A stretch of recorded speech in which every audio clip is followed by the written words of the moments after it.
Come here to hang out. Doo-doo shit. Thank you for the 5. Thank you for the 5. Yeah, we're a bunch of chill guys. I'm sorry, I'm eating right now.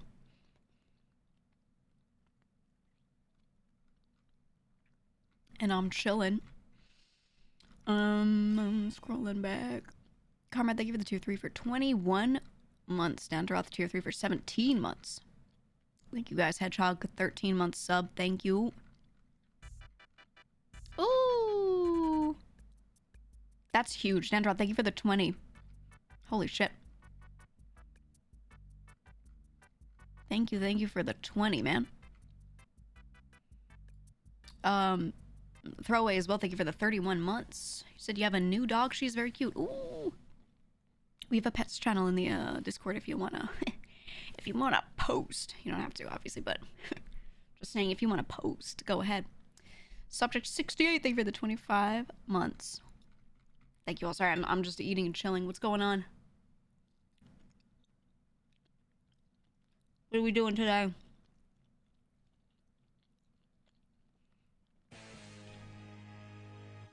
Oh my god, Ren. Thank you for the 5 again. Jesus. Thank you so much.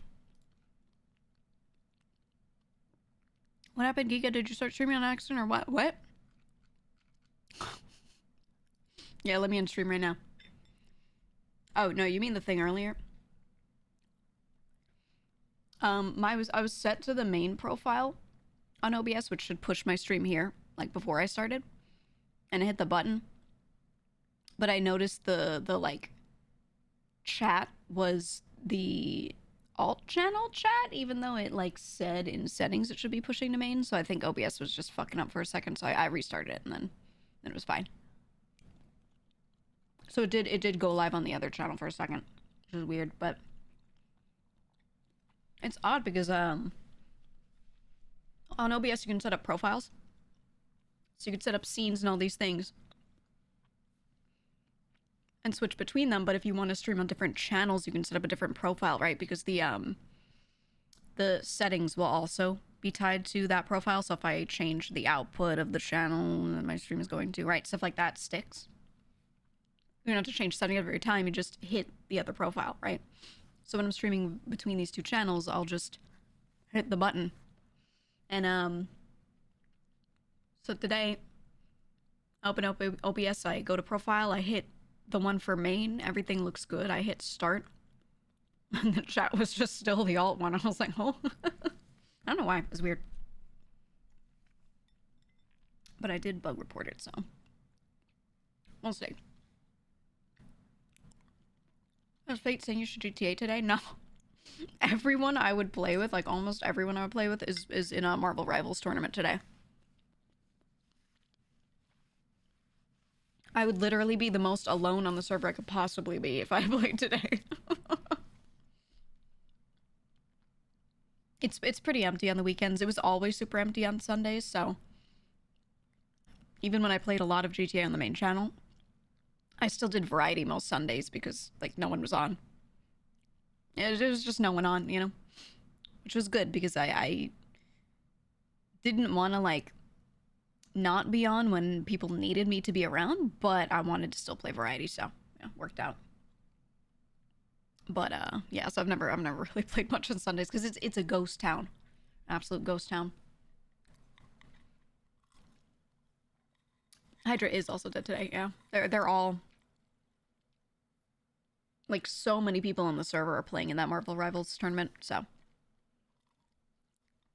we're just gonna crash out because the Lakers shit. Did you see the trades? Oh my god. I'm not a huge basketball Andy, okay? I'm not a huge basketball Andy, but I know some things. Some of my friends, some of my family members watch, you know? And the Lakers are making a trade that I don't understand. So the Dallas Mavericks are trading Luka to the Lakers for Anthony Davis?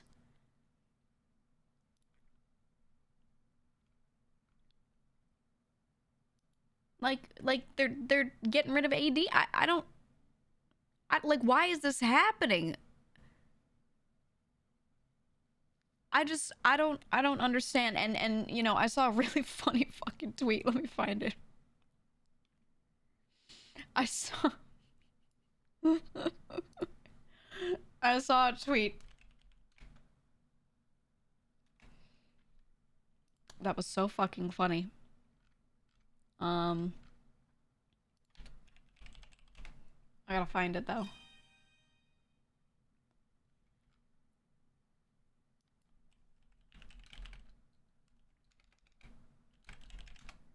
Hold on, hold on.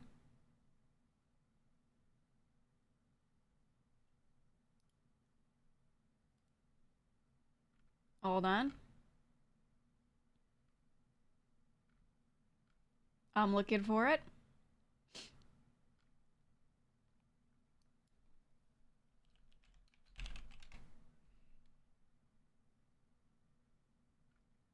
Where the fuck is this tweet?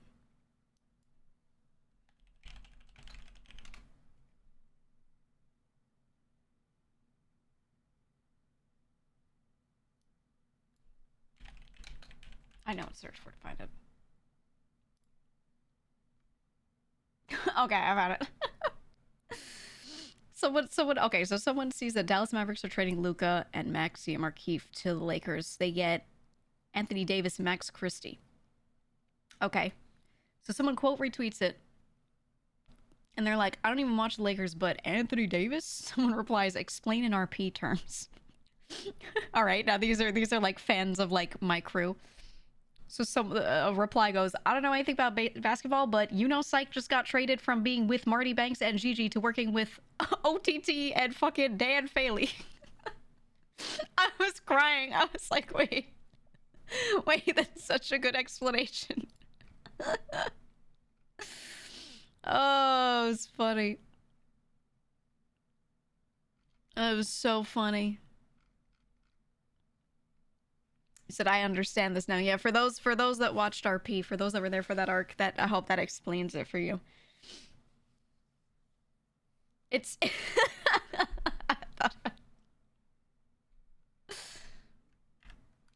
I thought it was funny as fuck. I'm gonna reply to it. Fucking crying.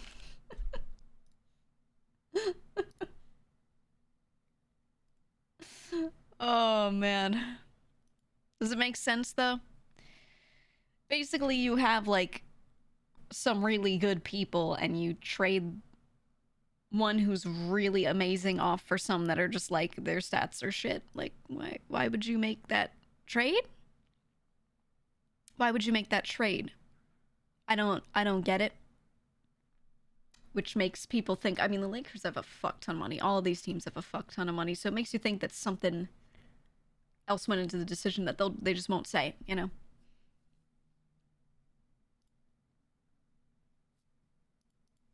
But, I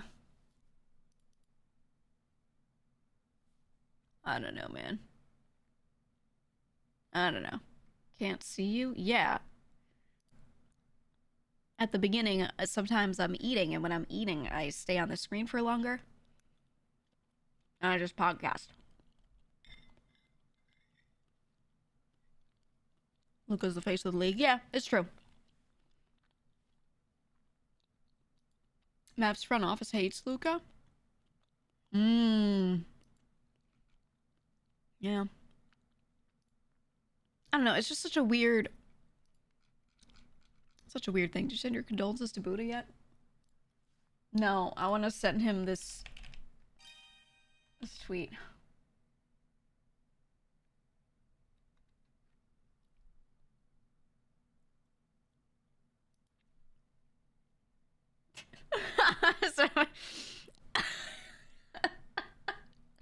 I sent him a picture of the tweet.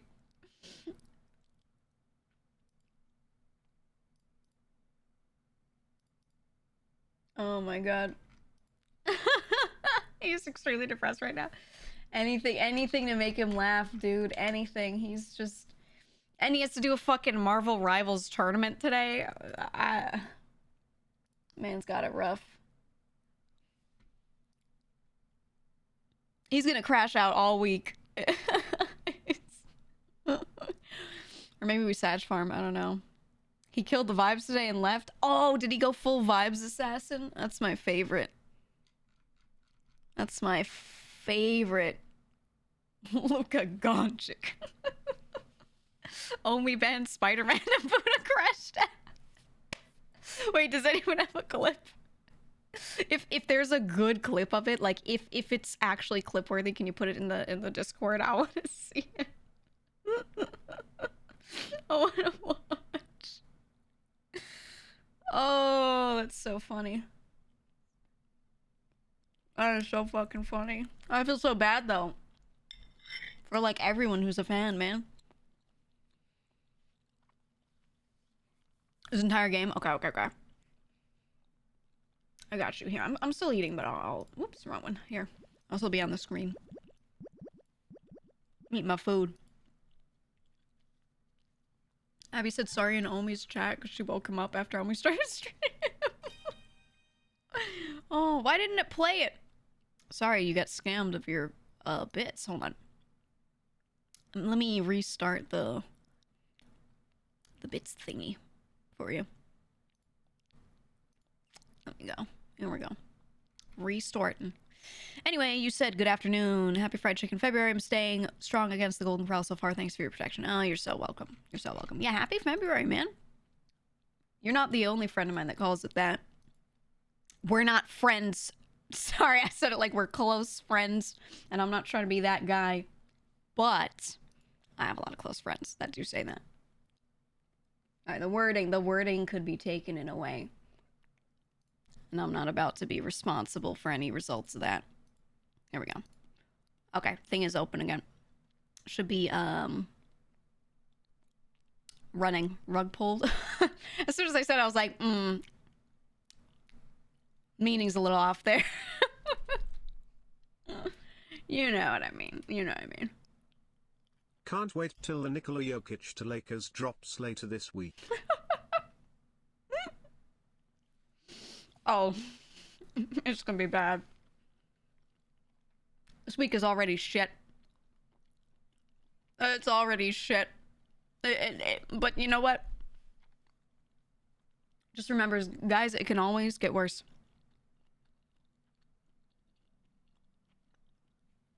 It can always get worse. Norf is dying this week. This week, GG rises from the ashes. You know what I've been doing? Each night that I play, I've been having her just sit at Ilya's grave a bunch and fall asleep there. For the RP. I've been having Gigi just sleep on his grave on the soft soil.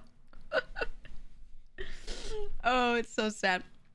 If I had an admin menu, I would have set up like a tent there. Like Andy has her tent.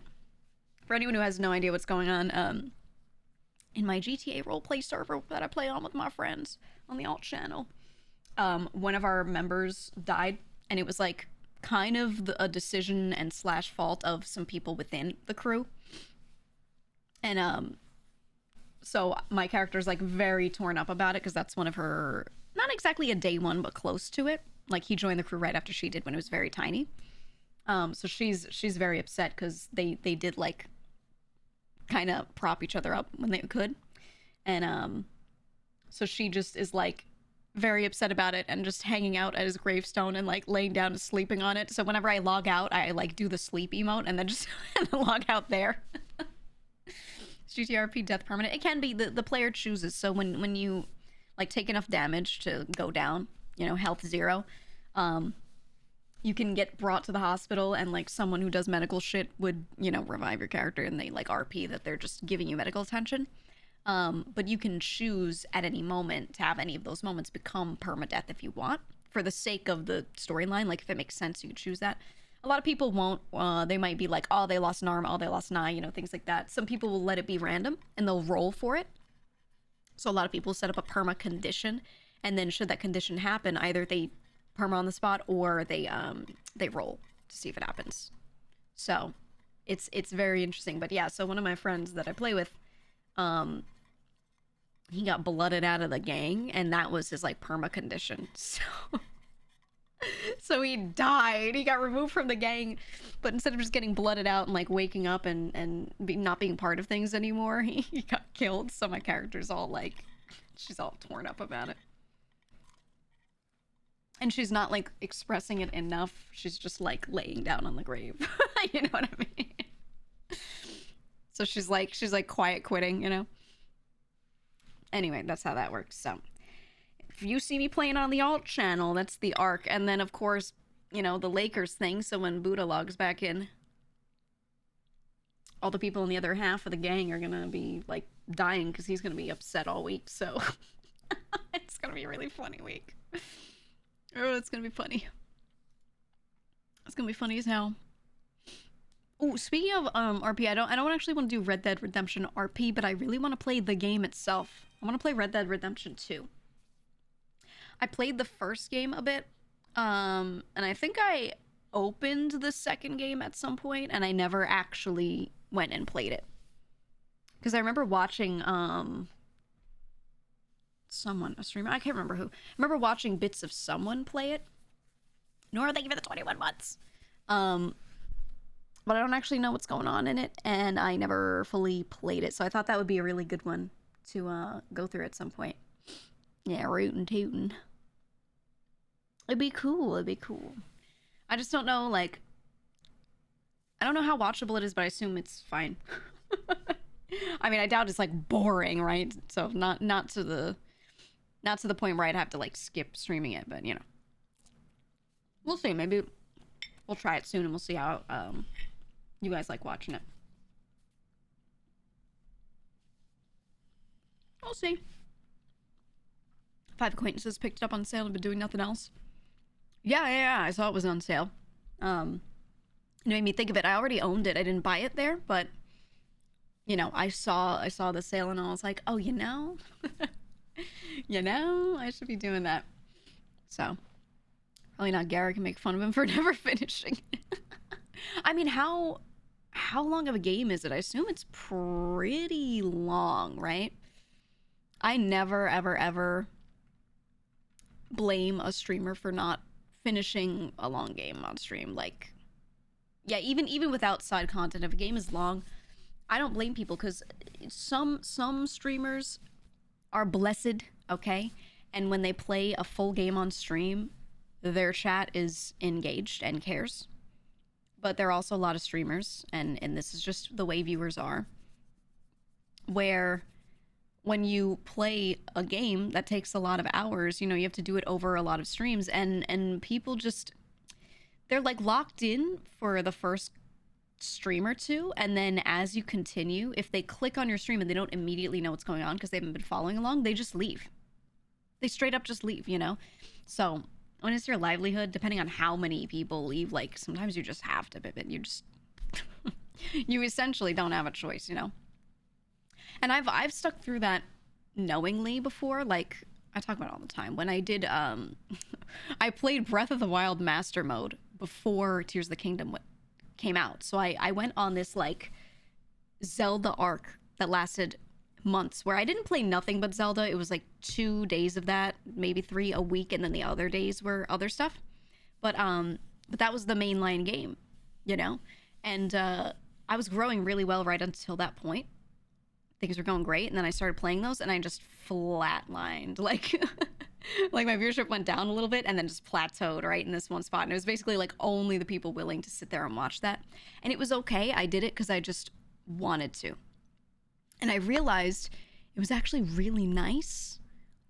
Like, really, really, really nice, because the people that were staying and were engaged, we were sitting there and just talking about the game. We were bantering about whatever outside of it, and it was just like a really chill time with that specific chat in that moment, you know? I don't know, it was cool. It was cool, and I think what it did for the community was nice, because it brought up a lot of people that normally wouldn't talk as much, but because they were like very invested in the game, they were like talking more, and a lot of people kind of were like pulled out of the lurking phase with that. So while it, you know, obviously like numbers grow good, but I liked that it it brought a lot of those people out in a way where they felt like they could talk because they were just, you know, sitting there with their comfort game for like 10 streams, you know? So it was nice. It was nice. I liked it. As the only viewer that watched, it was really cool. Thank you. Thank you. I had a great fucking time. Okay. Like at the end of the day, I really didn't care what effect it had, so long as I was having a great time. And then as I was playing it more, I was like, this is nice. Like the chat right now feels really good. It was a good time, man. But it also had the benefit of pulling those, you know, those Zelda viewers. Flatlined during Zelda because I got super comfy on the couch and watched. I flatlined just. Yeah, we had I could see very obviously who knew what was going on and who didn't. And I think my favorite thing was there was actually a good number of people who had never played the game and they didn't want to play the game. They weren't really Nintendo people, but they really wanted to know what the story was. So we had a lot of people that were like new to it and very invested. It was cute. It was fun. It was master mode when I did Breath of the Wild, so it was like, you know, a much tougher run. It's like New Game Plus, right? So I had a good time. Yeah, you the two of you said you'd rather watch it than play it.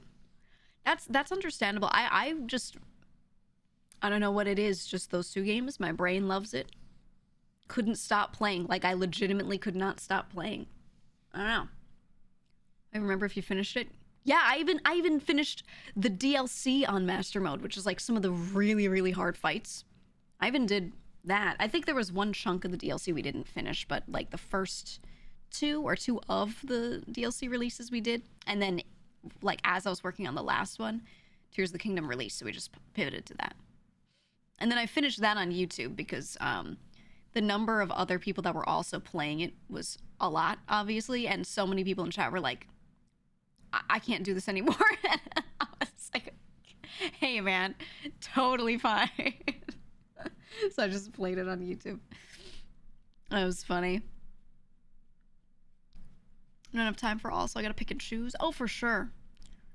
For sure. You think Tears of the Kingdom is better story-wise than Breath of the Wild? Oh, yeah. That's what I was saying. Ganondorf was a guy who you see him descend into being evil, which is story-wise what happens, right? It's a dude who is born and then demise, the spirit that turns him kind of into Ganon instead of Ganondorf, right? That kind of takes him over time and he becomes that. That's what supposedly happens to him every time. But in Breath of the Wild, he was just like already a fully corrupt spirit thing. There wasn't even a guy to be shown, right? So yeah, I like that Tears of the Kingdom was like, we're actually gonna make him like be in the game though. You know? It was so compelling you couldn't put it down. The reason you never picked up Tears of the Kingdom. Oh, you should pick up Tears of the Kingdom. I think it's the better game out of the two. I think it's 100% the better game. So if you felt that way about the first one, you're gonna get like so sucked in to the second one. I think it's worth it too if you're like, oh, I'd have to play that only and not play a bunch of other small games. I don't care. I think it's worth it. Do it. Pick it up. It's good.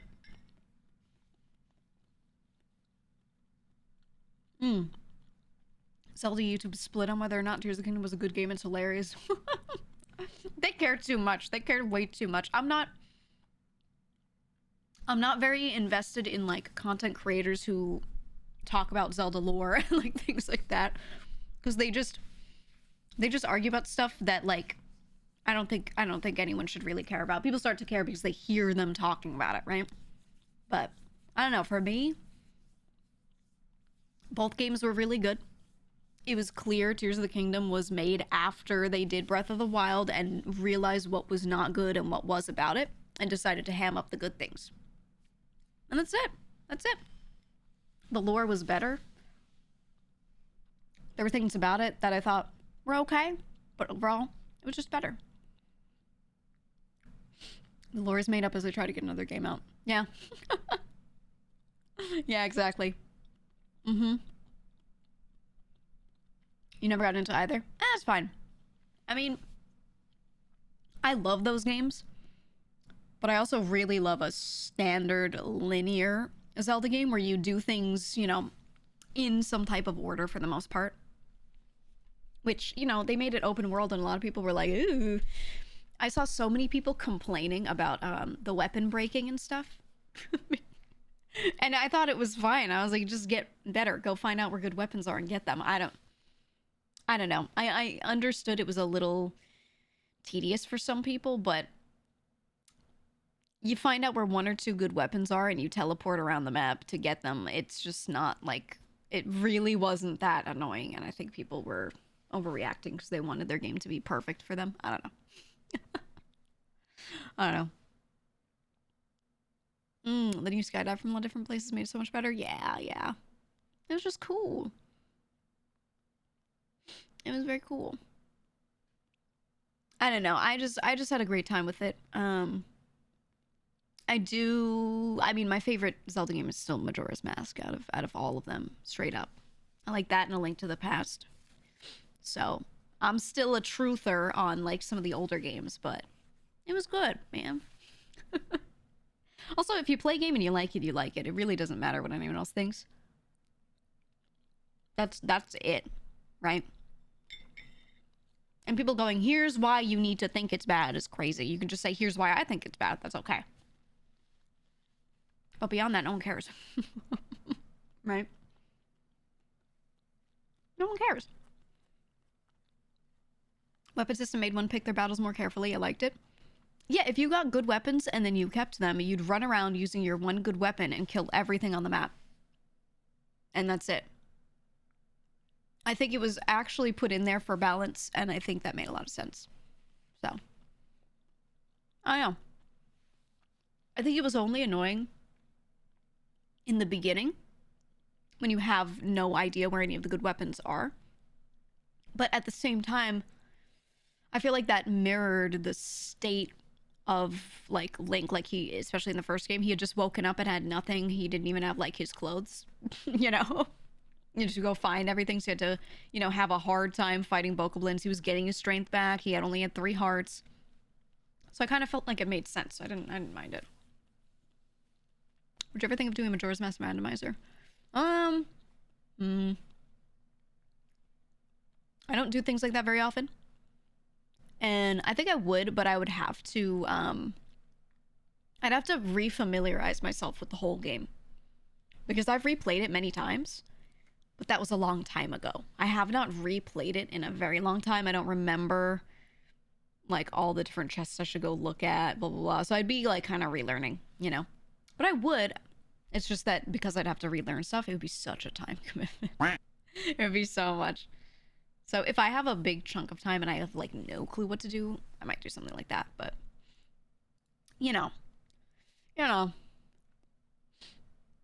Two of you said you like Twilight Princess. I enjoyed the game, but it's just not up there in my favorites. I don't know. It's just not up there. I liked Majora's Mask. I liked A Link to the Past. I liked Seasons and Ages, and I liked Wind Waker the most.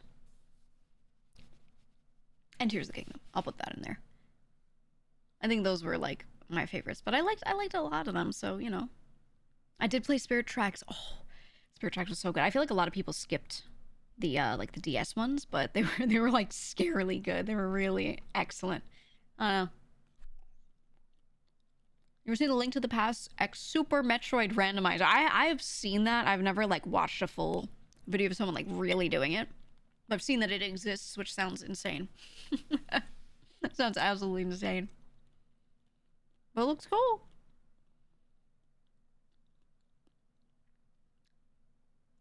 Wind Waker's the one that you're torn on? I had a good time with it, but I don't know. You've played WoW before. With that in mind, did you see any of the hardcore Molten Core last night? I watched the early stuff where, who was it, Poke and someone else, 2 of them died. And then I watched Molten Core. Oh, dude. Yeah.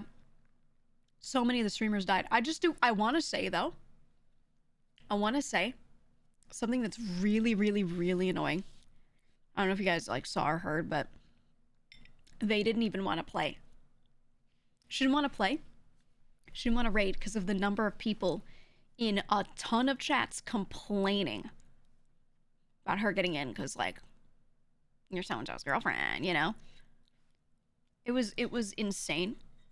And it's a topic that I've talked about often. Moderate your fucking chats, okay? So many of those other chats, I was watching, like, multiple POVs complain about people. And they're like, you have to be a perfect gamer. I want to say she's one of the people who's been RPing the most during this whole OnlyFans arc. She's been one of the people creating some of the best content out of it, okay? And then one guy will be sitting there playing silently and, like, hitting his everything on cooldown perfectly, and he's like, I'm so good. Put me in, coach. That's cool, but, like, it's about content, so who cares, right? When they have space and they want to put anyone else in, it makes sense, but, like, to say that someone deserves or doesn't deserve to be in for whatever reason, that's crazy. That's crazy. It's just so stupid. And every game has that crowd. And a lot of streamers are able to just have mods to keep those people from doing that. So, lots do that. of classic WoW players are legit mentally ill. They actually think toxicing people is okay while being you're saying this 35. like it's just those people. It's not like people who are mentally ill that do this shit that, like, bother people. It's normal people on the internet with no filter and no empathy. Right? If you say that, like, oh, it's mentally ill people that do stuff like that, or like, oh, they're always kids. No, you're making excuses for a lot of people that have no excuse, okay? And it's not a WoW specific thing either. Every gaming community has this. So it's an issue across the entire platform. Okay? There are people who have no excuse that are saying things that they shouldn't. And the reason why they do it is because when they do it, they don't get moderated, so they keep doing it because they think it's fine. They think their opinion on someone else that they don't even know matters, and that their negative opinion is okay to say when it's affecting that person's experience. It's one thing to just say it and you're saying it, but when it's, like, that bad, no. So, I don't know.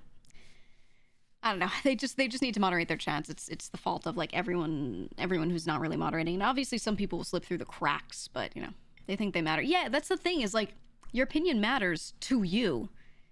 Your opinion matters in certain situations. There are also a lot of situations where it doesn't matter at all. Like, I think this streamer shouldn't be allowed to join this party because blah, blah, blah. But then all of the streamers are sitting there going, I think this person should be in this party. Okay, well then that guy's opinion doesn't matter because that's not the person playing, right? But these people actually think that their opinion matters in that situation, right? That's crazy. So, but again, yeah, don't be like, oh, it's all these 14-year-olds. Oh, it's these people with these issues, blah, blah, blah. It's a lot of completely normal people who are adults, okay, that just are, they need to be reprimanded because they're being stupid. That's all. That's all. And if you make excuses and you're like, it's probably this, it's probably that, you know, it's not the right way to do that, for sure. Every community has their unhinged people. There's some streamers who thrive off it and get their views from it. Oh, it's true. It's true. Every time, I mean, you'll see it every time a streamer, like, does a thing that someone doesn't like, another streamer will sit there and talk about it, and they'll have this whole, their chat, like, circle jerking on it, and it's like, it's so much just bad vibes assassination, you know, and there's no good faith. You know, people will soapbox and they'll be like, this person shouldn't be in this party because I think blah, blah, blah. And then their whole chat will be like, yeah, you're so right. So true, king. You know, and it just becomes like this whole circle where that streamer thinks they're right because they have a chat full of people that are just like, yeah. But you'll notice that's usually the smaller streamers because most other people see that and they go, ooh, and they bounce because those vibes are rancid. But even just in general, you know, that always happens. It always happens. And you can't cater towards those people or talk to those people or try to make them change, because you're just preaching to a crowd that isn't going to listen to you, right? There's just no point. So you just ignore it. You just ignore it. And the only time it's worth addressing is when it is someone bigger, where their chat is more mixed. And so it's easier to kind of, you know, point it out, because it's not just like, yeah, a tiny echo chamber. Exactly. Exactly.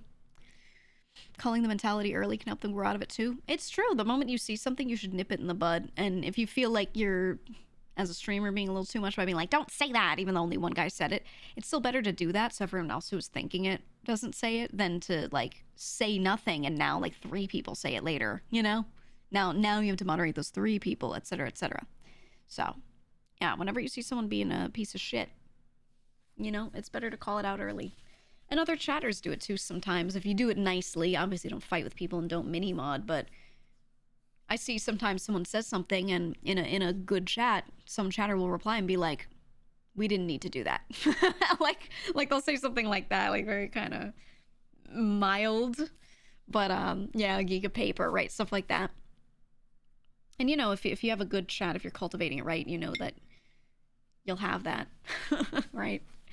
Which is good. It's good.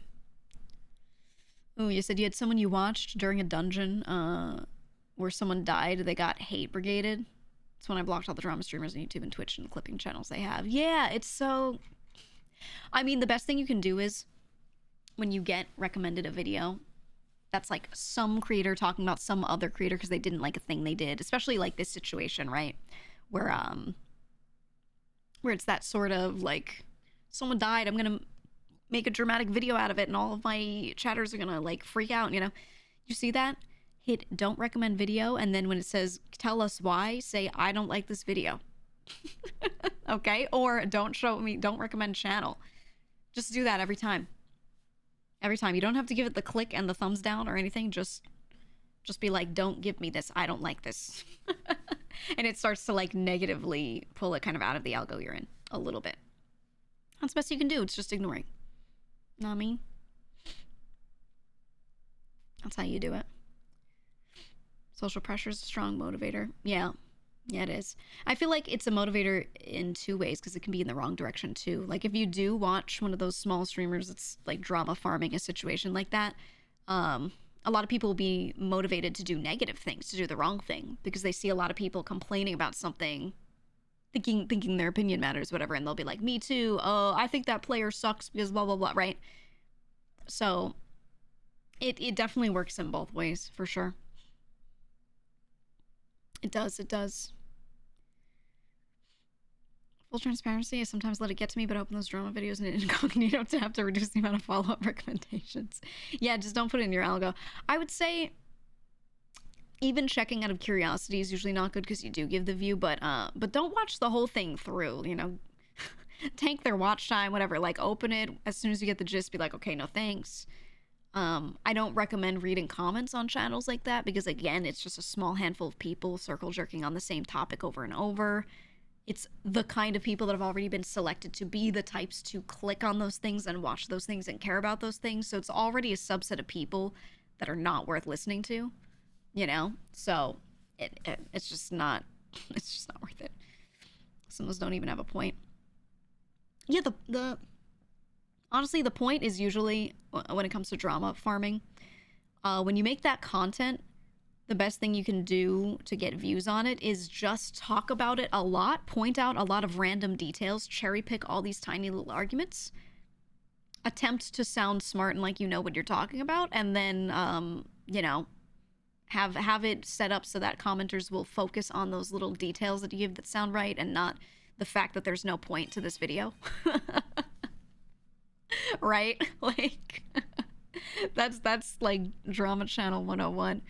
So of course, yeah, you see like some WoW players have an issue, someone dies in a dungeon, immediately they just show the video and they're like, this guy didn't even use this thing, they didn't do this, they didn't do that, blah blah blah. And that's it. There's no conclusion. They're just like, that sucked. And then their conclusion is always something that makes no sense, like they shouldn't be allowed to exist on Twitch, or like something crazy. And Yeah, Captain Hindsight. And it's one of those things where, like, what can you even do? Exactly, Ace, exactly. What Ace said. Me when I watch those channels. Oh my god. Yeah, and stuff like that, like, what can you do, man? You were a mod for a NoPixel streamer who did PD content. Oh, bless your soul. He shot a popular streamer twice in one night. People hated it. The streamer he shot not only shut it down, he then sent people to Prime sub to the guy, and it changed my view of that bigger streamer. Yes, yes, yes, yes, yes. That's the thing. It's all about how you handle it. I will say NoPixel streamers, there's a big difference between a lot of those chats. You'll see some that absolutely moderate their chat and some that absolutely don't. Do your if you didn't SSS you know, ranked just how it is. must die mode, you should lose your mattress privileges faction redeems so chat. Specific. Hey, but thanks for the bits. Thanks for the bits. But yeah, a lot of the people, the streamers that play like police on those servers, when they go and they catch a criminal, that criminal's chat is like very upset that they got caught. And there's a big difference between how people moderate their chats. Some chats, that streamer will be like, man, and then they go raid the cop later, you know, and the cop streamer is like, oh, hey, what's going on, you know, and it's great. It's fine. Everyone's like, you got me this time, I'll get you next time. Oh, you, right?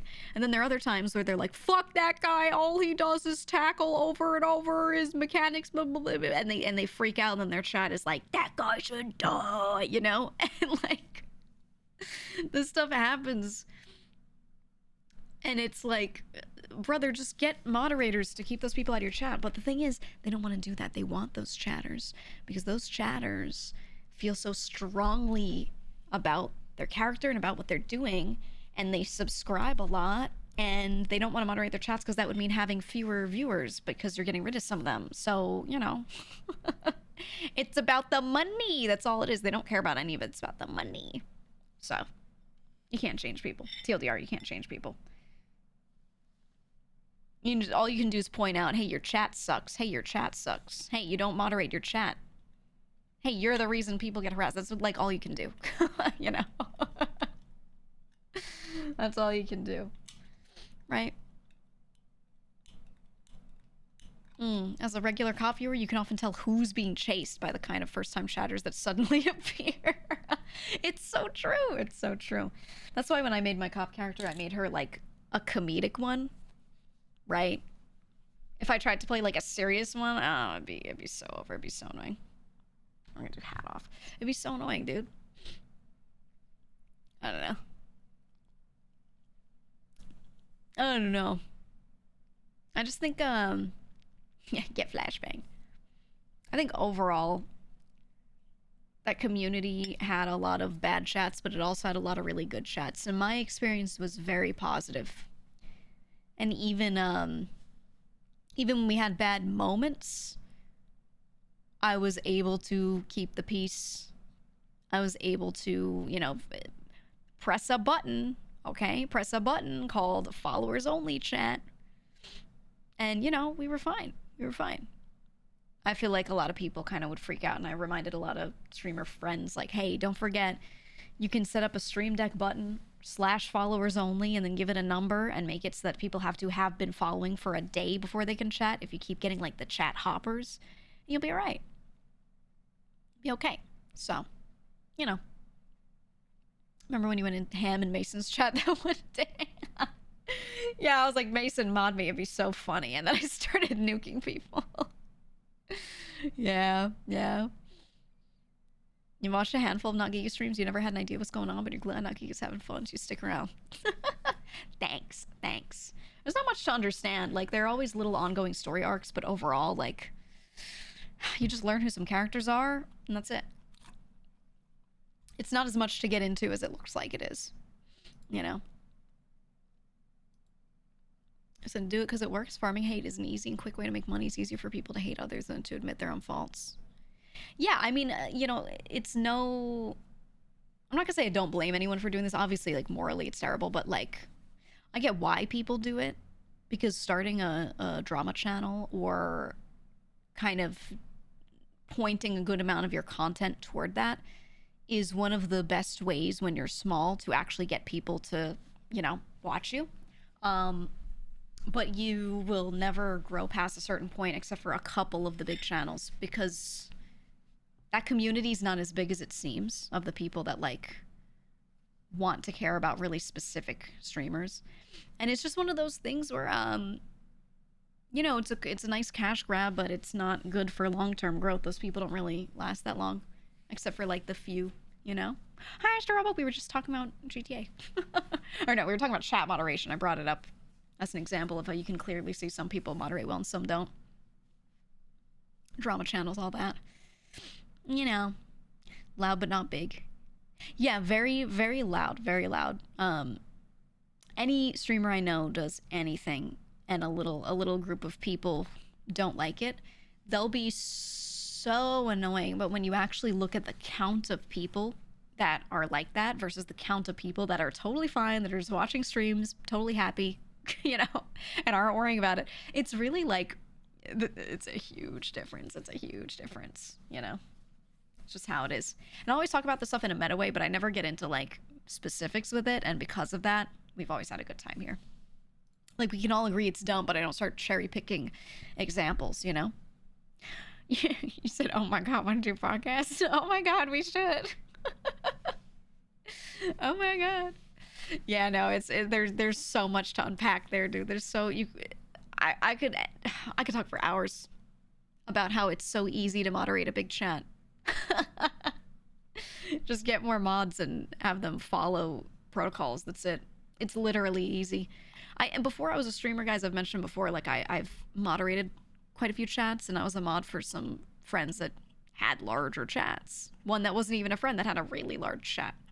And it's not that hard. You just have to be consistent. That's it. That is all. You just have to be consistent with your mods. Yeah, literal mod SOP of a simple one. A simple one. When you see this, you do this. When you see that, you do that. There you go. And then if you find that too many messages are making it through, too many chatters are making it through, you get more mods. A single paid mod could solo a 10k chat, no problem. That's what's crazy when people have huge chats and they're like, oh, it's so bad because I can't moderate it because there's so many. I'm like, you have so much money. You could pay a mod to actually sit there and actively watch chat. No matter how many mods you have, if they're not sitting there staring at the chat and reading a lot of it and clicking buttons the whole time, you know, it's not going to be super well moderated. So you bring in more, or you actually pay one or two to properly pay attention to it. Because most mods are not paid, so they do stuff on the side and then also casually moderate the chat, you know? So when you have like a chat that's 5,000 people plus, you can afford to pay a moderator. If your like standard mods are just not cutting it because you have a lot of, you know, need for that. That's it. That's it. Know what I'm saying? It's especially streamers over like 10k, over 15. They're like, oh my God. Oh my God, my chat is so big, it can't possibly be moderated. And I'm like, no, it absolutely can. Twitch also has moderation tools to help with stuff. Whenever we see something that people are being annoying about, we just add it to the blocked terms list, put an asterisk so people can't, like, you know, do weird things with that word to try and make it get through. And it just culls, like, more than half of that. Right? We do it with world events, okay? Because I don't allow, like, political discussion or things kind of getting up into that, like, controversial stuff. So if a war breaks out, I usually take the names of the countries and related things, and we put it in the block terms list for like a week. Like before I even start stream, a mod will be like, oh, you know, this thing's happening, let's just add it. So I don't have people coming in and being like, what do you think about the blah, blah, you know? Easy. Easy. And if it's this country, I'll still do it. I don't care.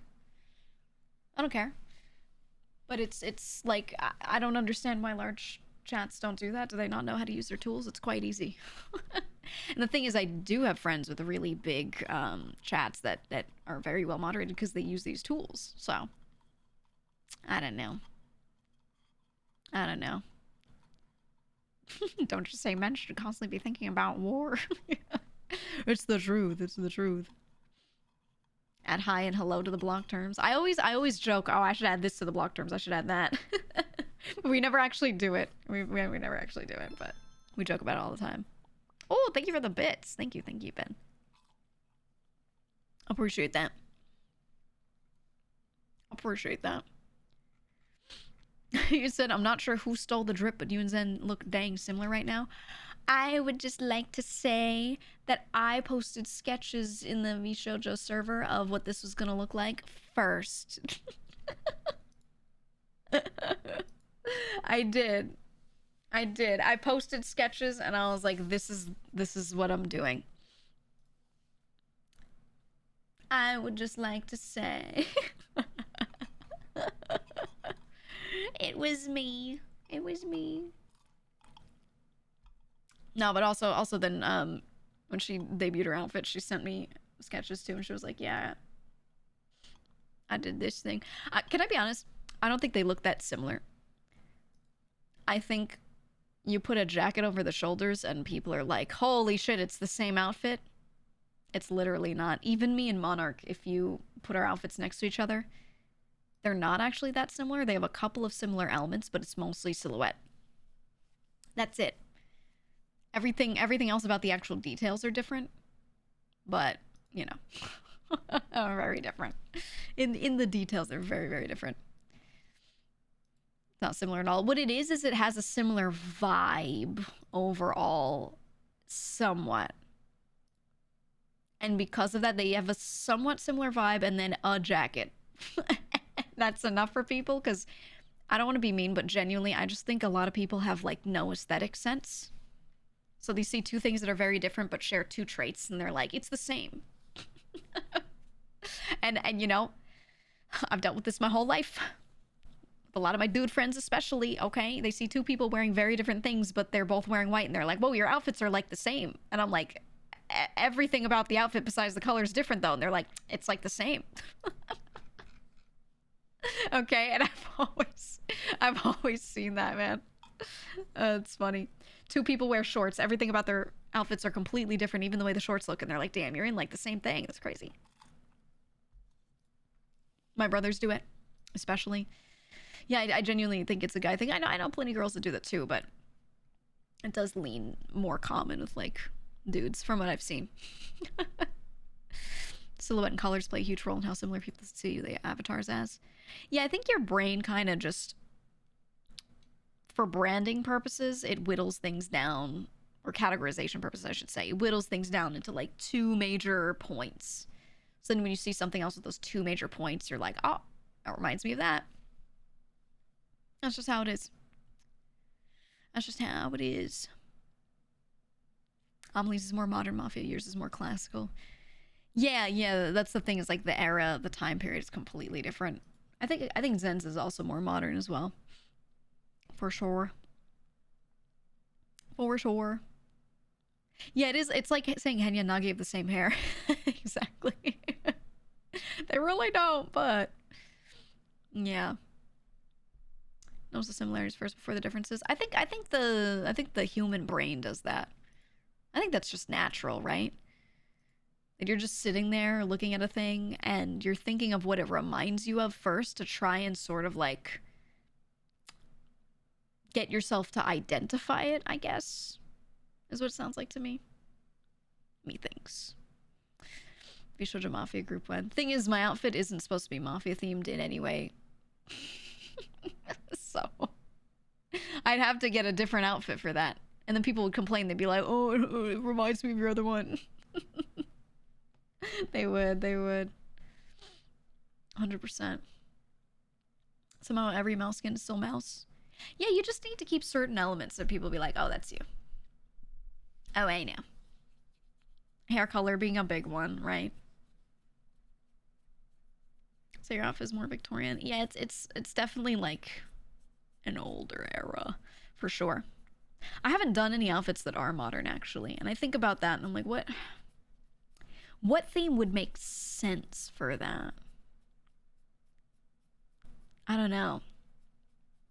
What would make sense for something more modern? I'll think about it, because I'd like to do something. A zoot suit. Hey, I've thought about that.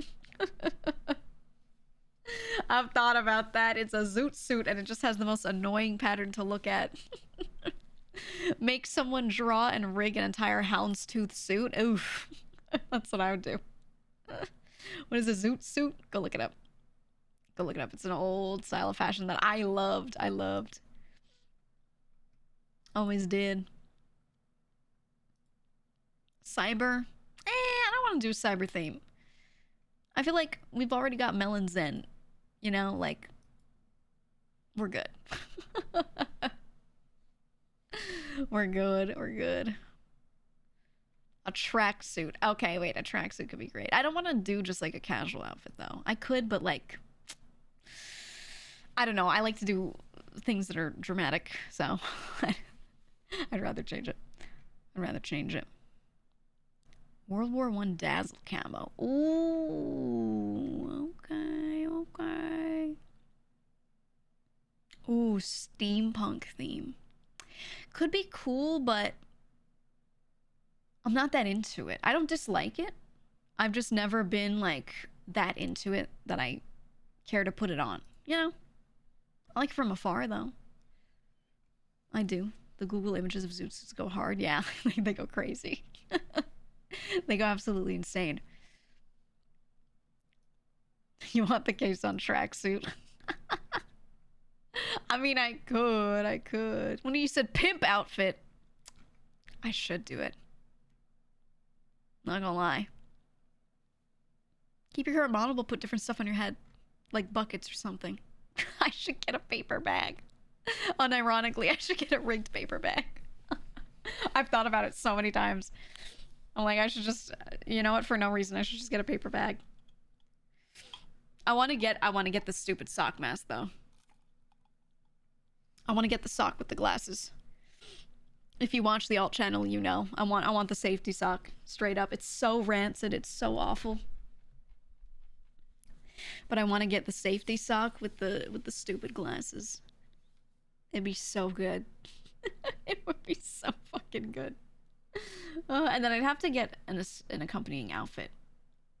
But I don't know what I would do. Maybe I do go full hacker mans. I don't want to cosplay my GTA character. Like, I don't want to do it like that. Like, I wouldn't want it to be themed after just GTA or something. But I think like an old-timey bank robber or like a modern like hacker man's outfit could be good. But then it has the sock toggle. I think that could be really funny. Or I won't say out loud what it is. I have another idea that could work for that really well. That's like a different theme, but it also fits really well. And I think I might do it. Is your outfit inspired by Lady Maria from Bloodborne? It's not. You'll notice that the elements of her outfit are very different from mine. The palette is just reminiscent a little, maybe. Not really, a little. It's just the red. It's my hair color. I'm gonna be honest, it's the hair color that does it. That's what really does it. Isn't a hacker man outfit just a black hoodie? I mean, that's what you think, but there are a lot of ways to do it. Comfort sock would go hard in your chibi model? You're not wrong. I was just thinking about the chibi model earlier. I almost showed up in that. Maybe next stream. But I was just thinking about it. CEO suit outfit? No, I'm gonna be honest. I think that's boring. Like, straight up. A lot of people keep asking for like they're like, you should get like some sort of office related outfit. I think it's boring. So I don't want to do it.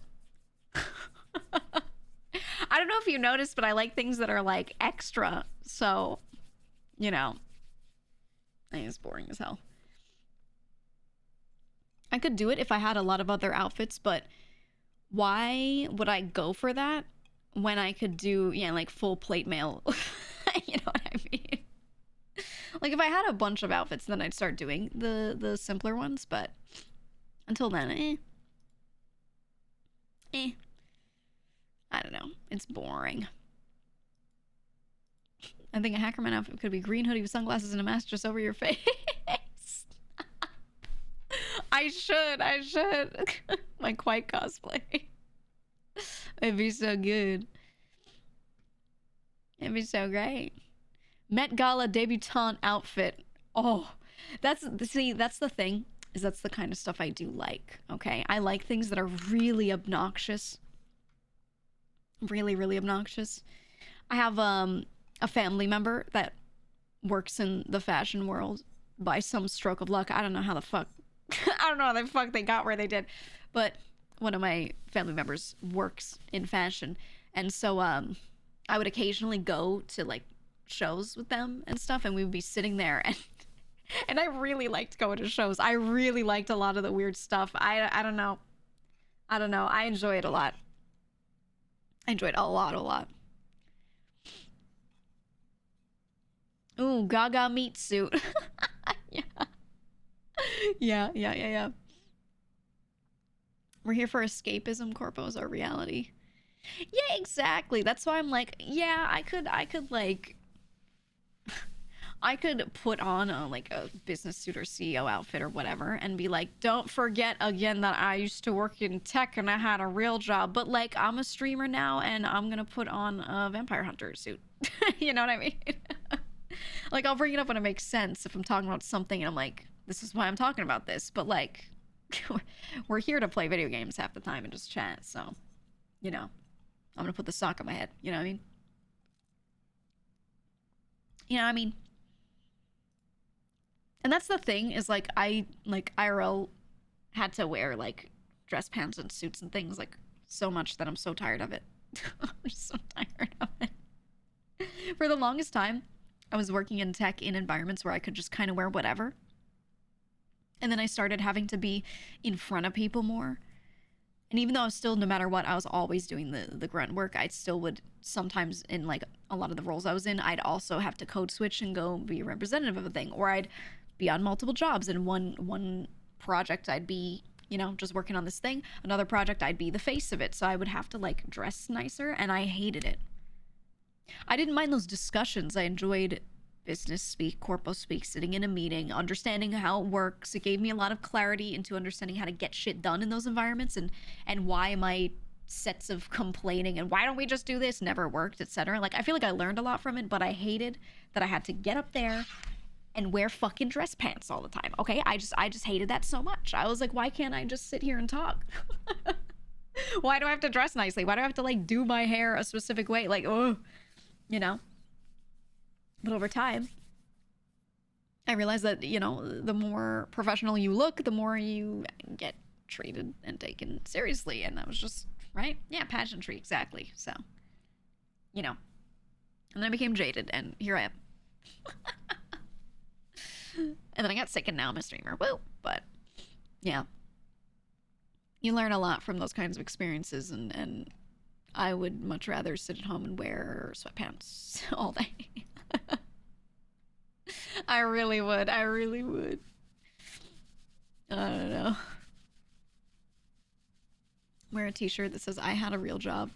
Yeah, and I feel like a broken record. Like, when I'm talking about something tech or corpo related or business related, I'll always remind, because there are always new people, and I'll be like, by the way, I worked in this, which is why I'm saying this. It's ethos, right?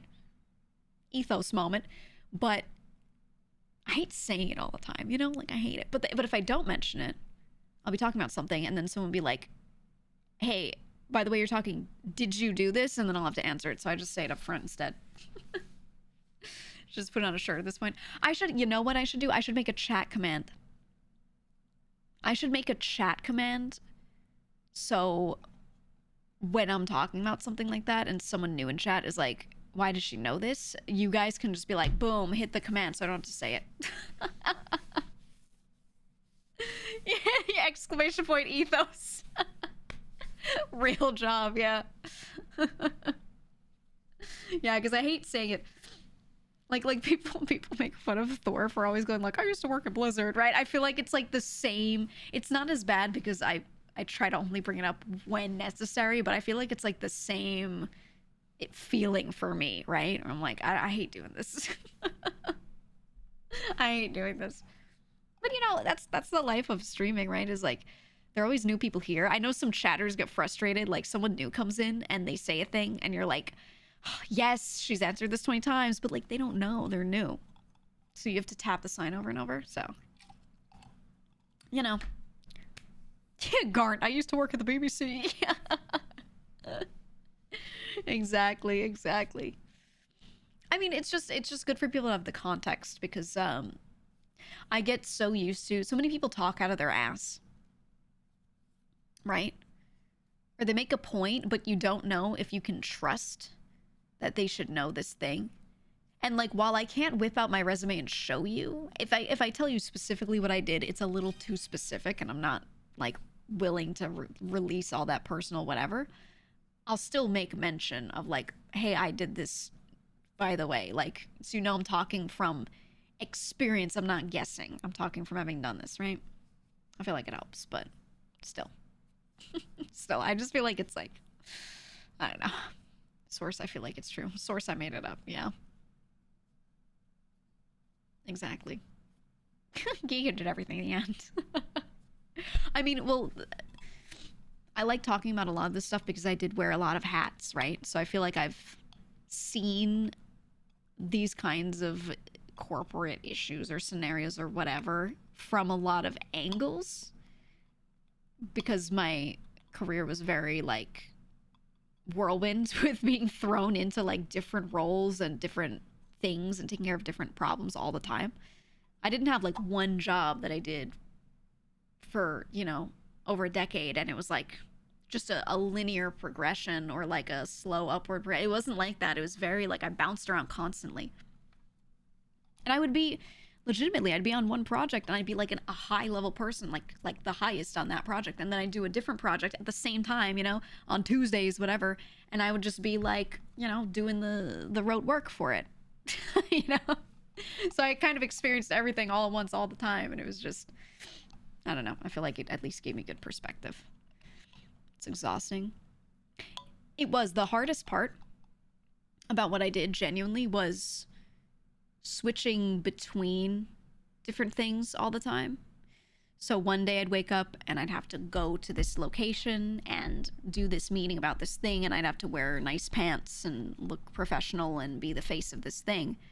And then the next day I'd be, or sometimes later that day, you know, depending on how many hours I was putting into each thing, I'd be sitting at home in sweatpants just talking to programmers about like, yeah, we're doing this. Okay, what do you want me to do? Okay, I'll take care of that, blah, blah, blah, right? And it was like the code switching, especially in the middle of the day, that takes a lot more mental load than people realize. And it's just very hard. It just tires you out more than anything related to the work itself is swapping, you know, and being locked in on one project, being completely locked in for hours and doing this thing, and then ending that and going, okay, now I have to get my brain into this entirely separate project. That's nothing to do, literally nothing to do with the other one. Completely different people working on it, completely different industry sometimes. Right? Like, and like one is like very math oriented and another one is like completely on the opposite side of the spectrum from it. So it's just I was doing that every day. And there was no day or time that I technically had off. If someone needed me in that moment, I was answering. I was checking my email. My email, I literally left it open on one monitor. I just left it open. And it just refreshed all the time. And I would see a new email come in and I'd, boom, go answer it.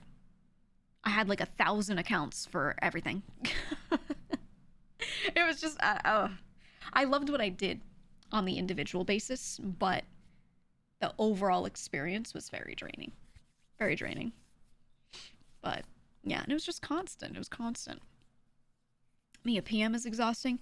Yeah, I tried to avoid those kinds of duties whenever I could. I didn't like being like just middle management, though, you know, a lot of the time when you're on a project that needs to get done really quickly, you just like someone on the team who is able to speak well gets picked up as like, you know, you're going to be the lead for this and you're going to just, here you go. Like, and also you don't actually have a PM, so you're basically also the PM, right? And like, I'd end up being that guy sometimes. And I was like, no, I just want to do the work. Or if I'm going to be managing something, I'd rather be higher level so I'm able to really be a decision maker. But being in the middle, I hate that. I hate that so much.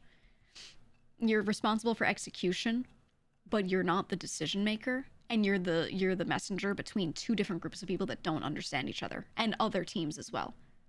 And I just think that position is the worst. It's the worst. I never liked doing that sort of thing, so I would try to avoid it. Yeah, and I had health problems at the same time. Yeah. Can you see why I was stressed when I started streaming? Yeah. Yeah. Middle management also seems to be the most frequently replaced roles because they get blamed for everything. They get blamed for everything. I mean, I'll admit, I think a lot of middle managers where they're not a subject matter expert that gets moved up into that position. They were just hired in laterally because they are APM and that's all they do.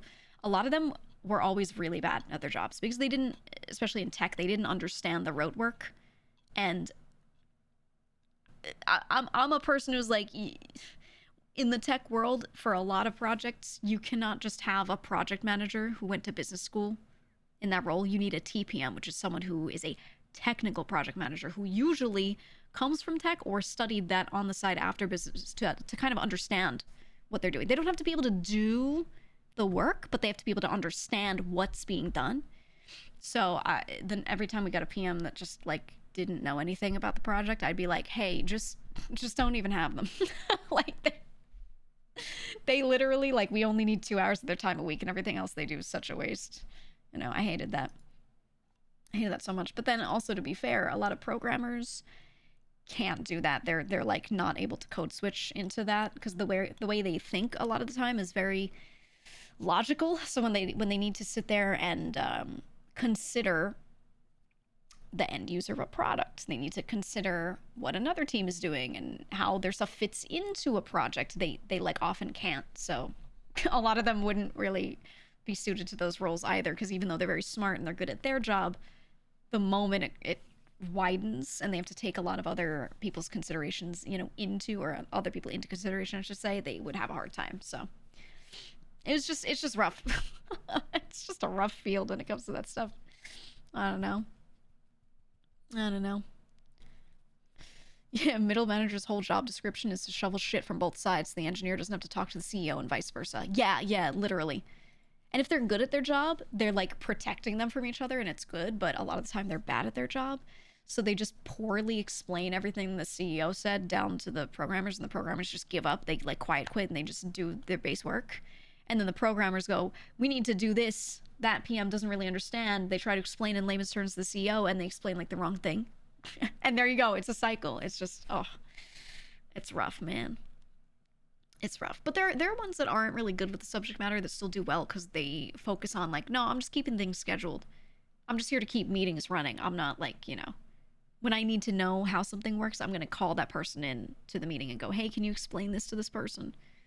You know, or explain it to me first and write it down for me and then I'll explain it. Like there are PMs that know, they're self-aware that they don't know the subject matter and they're still able to work with that. They exist. And when you get one, they're great. They're wonderful, but there's not enough of them. Not enough. Said if you ever get offered a promotion to management, you're refusing. Honestly, yeah. It depends on the company you're working for. It depends on what your job is, if you're paid well or not, etc. But it's not a bad thought. Not a bad thought, especially in tech. Just depends on your company, I think. More so than anything. You got an email from your sysadmin class asking you to TA first class even though you don't go to undergrad anymore.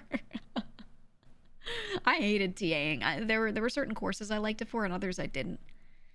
I remember being a TA for a math class and I hated it so much. Not because of the subject matter, but because a lot of the college students just did not understand why.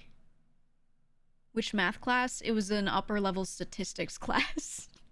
So it wasn't like statistics 1, it was like applied statistics for something, and it was like a higher level one, and it was filled with a lot of students that thought they might need it for their field, but it was a lot deeper than what they would need, and also all of them kind of like fell up the stairs a lot into that class. Like a lot of them got through their first 2 stats classes by just rote memorization, but they didn't understand what they were doing. And the class I was TAing for was one that was called Applied in the front. Okay, and Applied means you're having them just solve situations and do a lot of case studies and stuff over and over, and they need to understand why they're doing what they're doing. So a lot of it was understanding statistics and data, and we were having them do like peer review, mock peer review of a lot of things and telling us, you know, like, can this data set, can this set of statistics here be presented in front of an audience, and is it true, right? Like making them research. And it was so not only would they have to do the work, but they'd have to put together these full presentations. And it was just, oh my god, it was so much pain to try to explain this to students over and over. It was the worst. It was the worst, man. And it was like my favorite class, but I couldn't. TAing for that was garbage. They'd be like, don't I just need to know how to apply formulas? And I'm like, why? No, you have to make a formula for this. Like, what do you like, there is no formula for this. You have to like make one to get what you're looking for. Like, I don't know. I'm having them do things like come up with like a degree of reliability for this physical part in a machine, right? Like, come up with a formula that would give you that and tell us why. And it would be subjective too. They'd be like, what value should I put in here? Like, what range is acceptable? And I'd be like, you tell me. You make a presentation with different acceptable ranges and how you calculated them, and then you tell me. That's the point of this class. You know what I mean? It was very they would like get the math behind it if I explained it, but if I told them to like come up with that, they had a really hard time with it. And I understand why. It's tough. It's the sort of thing you'll understand more after getting some work experience, but like as a college student, I don't know. It's one of those classes where I'm like, I think they need to go get sent out on a job and then come back and take it. Because it's terrible, man. It's terrible. Sounds like you had engineering students. It was a mix. It was some straight up in math. I think some of the students that did theoretical math actually understood that class pretty well, because they're just sitting there coming up with ideas and here's how I could maybe mathematically prove this. This should give us something within a degree of, you know, reliability, or not even reliability, but like a degree of certainty, right? Then a lot of those theoretical math students understood it, and then certain engineers got it. I felt like it was the ones that worked with like robotics, a lot of robotics classes. A lot of those students understood it because they were used to kind of figuring things out as they went.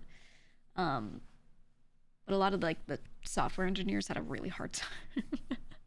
They'd be like, I want to be a software engineer and I want to, you know, take a lot of upper level math courses because I want to work in this stuff. And then they would really struggle with the coming up with why part of it. So it was rough, man. It was rough. But I liked those classes. I had fun with them. Just TAing them was terrible. Absolutely terrible. It's hard to move from a world of right and wrong answers to a more subjective evaluation of things. Yeah. I think a lot of that is... It's hard to teach, yeah, when their entire college education was really about, like, determine this, determine that, right? Some people don't know how to properly study. That's also part of it, but these concepts, you need to learn them in like an environment that's applied, or learn them through case studies, and just being told, you know, up until that point, here's how you find this value, here's how you find that value, and then getting thrown into that class is a lot. It's a lot, man. In your experience, engineering students assume there's a ready formula for everything? Yeah. Oh, I remember one time, a long time ago, I was teaching one student. They were trying to do something for one of their presentations, and I was teaching them about Monte Carlo simulations. And I was like, here's how. They were like, hey, I know how to do this thing. I have no idea how to prove if this, like, is even possible. Like, they were trying to learn about really high level probability, essentially, right? For those who just don't know what we're talking about. And I was like, well, this is when you put things through simulations and through models, and you run them over and over and over and over, because you're trying to simulate something that you can't physically test over and over because maybe it's you need really expensive things to build something to do this. So you have to try and forecast and estimate before you actually physically do this thing. And sometimes some jobs will ask you to do that, right? And ask you to forecast probabilities before they start building something and testing, right? You do like the theoretical phase, and then you go into the physical testing phase. So I was trying to teach that that early like math phase of, you know, all of that. And I was teaching one student how to do Monte Carlo simulations because he needed that specifically for this thing. And I remember him just, I'll never forget, we're sitting there, we're just going over and over and over the same thing. And he just puts his hands on his face and looks down. He just puts his head into like the desk and he just goes, ugh, and he just held that note for so long. And I was like, yeah, literal Shinji posing. I was like, hey, the topic you picked, you're gonna need to do something like this. So I felt so bad for him. I felt so fucking bad, dude. I don't know. So that was the class that made you drop out of the programming field? Oh, doing stats and stuff? Yeah. No, a lot of people, I wouldn't say it made a lot of people drop out of like CS, but it made a lot of people realize that they don't want to work in certain parts of it, right? Certainly not. And they're like, maybe I want to do product. And they start like, let me learn UI UX, you know, helps them realize that ain't it for them. For sure. Defending a subjective answer requires critical thinking skills. Unfortunately, a lot of early education focuses memory-based stuff like formulas. Yeah. Very simply, they make kids memorize shit, right? They don't learn how to learn. They don't learn how to be subjective and how to prove why that subjectivity makes sense. Maybe they learn how to be subjective, but not the second part of that, right? And so you end up with a lot of kids, it's not their fault, they're just raised that way, and they only know how to answer questions with definitive answers. And that's, you do them a disservice, right? Because there are other ways to think. There are a lot of other ways to think. You went back and you became a lawyer, so when you do math now, you get real mad. Hey, good for you. Don't do shit that you hate. Don't do shit that you hate. You love stats, all the robotic stuff you worked on are basically just probability engines with the camera stuck on the front. Yeah, isn't it fun? I love stuff like that. I always loved stuff like that. I always wished I ended up like working in robotics. It would have been cool as hell, but a lot of the time when you work in robotics, you're not doing like, you know, let's make the dog robot walk. A lot of the time you're doing machinery for factories and stuff, which is a little less fun to do. So it's not research-y. It's like, you're just, you know, it's just mechanical engineering and robotics together kind of. So, you know, there are cool robotics jobs that exist and there's a lot of cool research positions, but they're all filled. So if you want to work in that kind of field, you have to be like really good. It's tough. It's tough. You always wanted to avoid programming. You're in physics and 90% of what you do is programming models. Oh no, when they sit you down in front of a computer and they're like, you're gonna learn R and MATLAB. And you're like, no, I didn't want to be a programmer. Yeah. They're like, we'll start you with Python. It's easy. And the next thing you know, you're in MATLAB hell. Dude, yeah, fuck that. Fuck that. He said R, ew. Hey, it has its place. R and MATLAB if you're lucky, Excel and VBA if you're not. You know, we haven't gone on a VBA rant in a long time, and I'm not gonna go on a big VBA rant. I'm just gonna say I am VBA's strongest warrior, and I love it, okay? And I know a lot of you, if you've dealt with it, you probably hate it, and that's okay. I love it so much. I don't love it because I think it's good at all. I think it's bad. I think it's very, very bad. But I think it can do everything that it needed to do, okay? And when you go to some company and they're like, we have all these weird systems that don't match together and we want you to fix everything, you can be like, well, VBA can be the band-aid here, okay? VBA, my beloved. That's all I'm gonna say. That's all I'm gonna say. Yeah, Visual Boy Advanced, my favorite. You had a physics professor that did everything in Excel.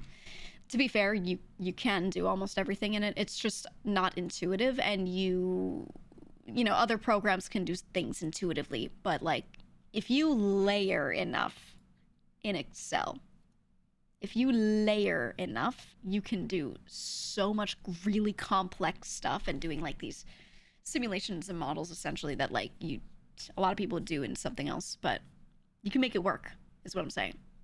Whereas other programs tend to be more narrow. So there are a lot of times where you kind of have no choice, and I'm just glad that it exists. I'm just glad that it exists, because it's been a very good band-aid for me many times, and you know, it's there for me when nothing else was, is what I'll say.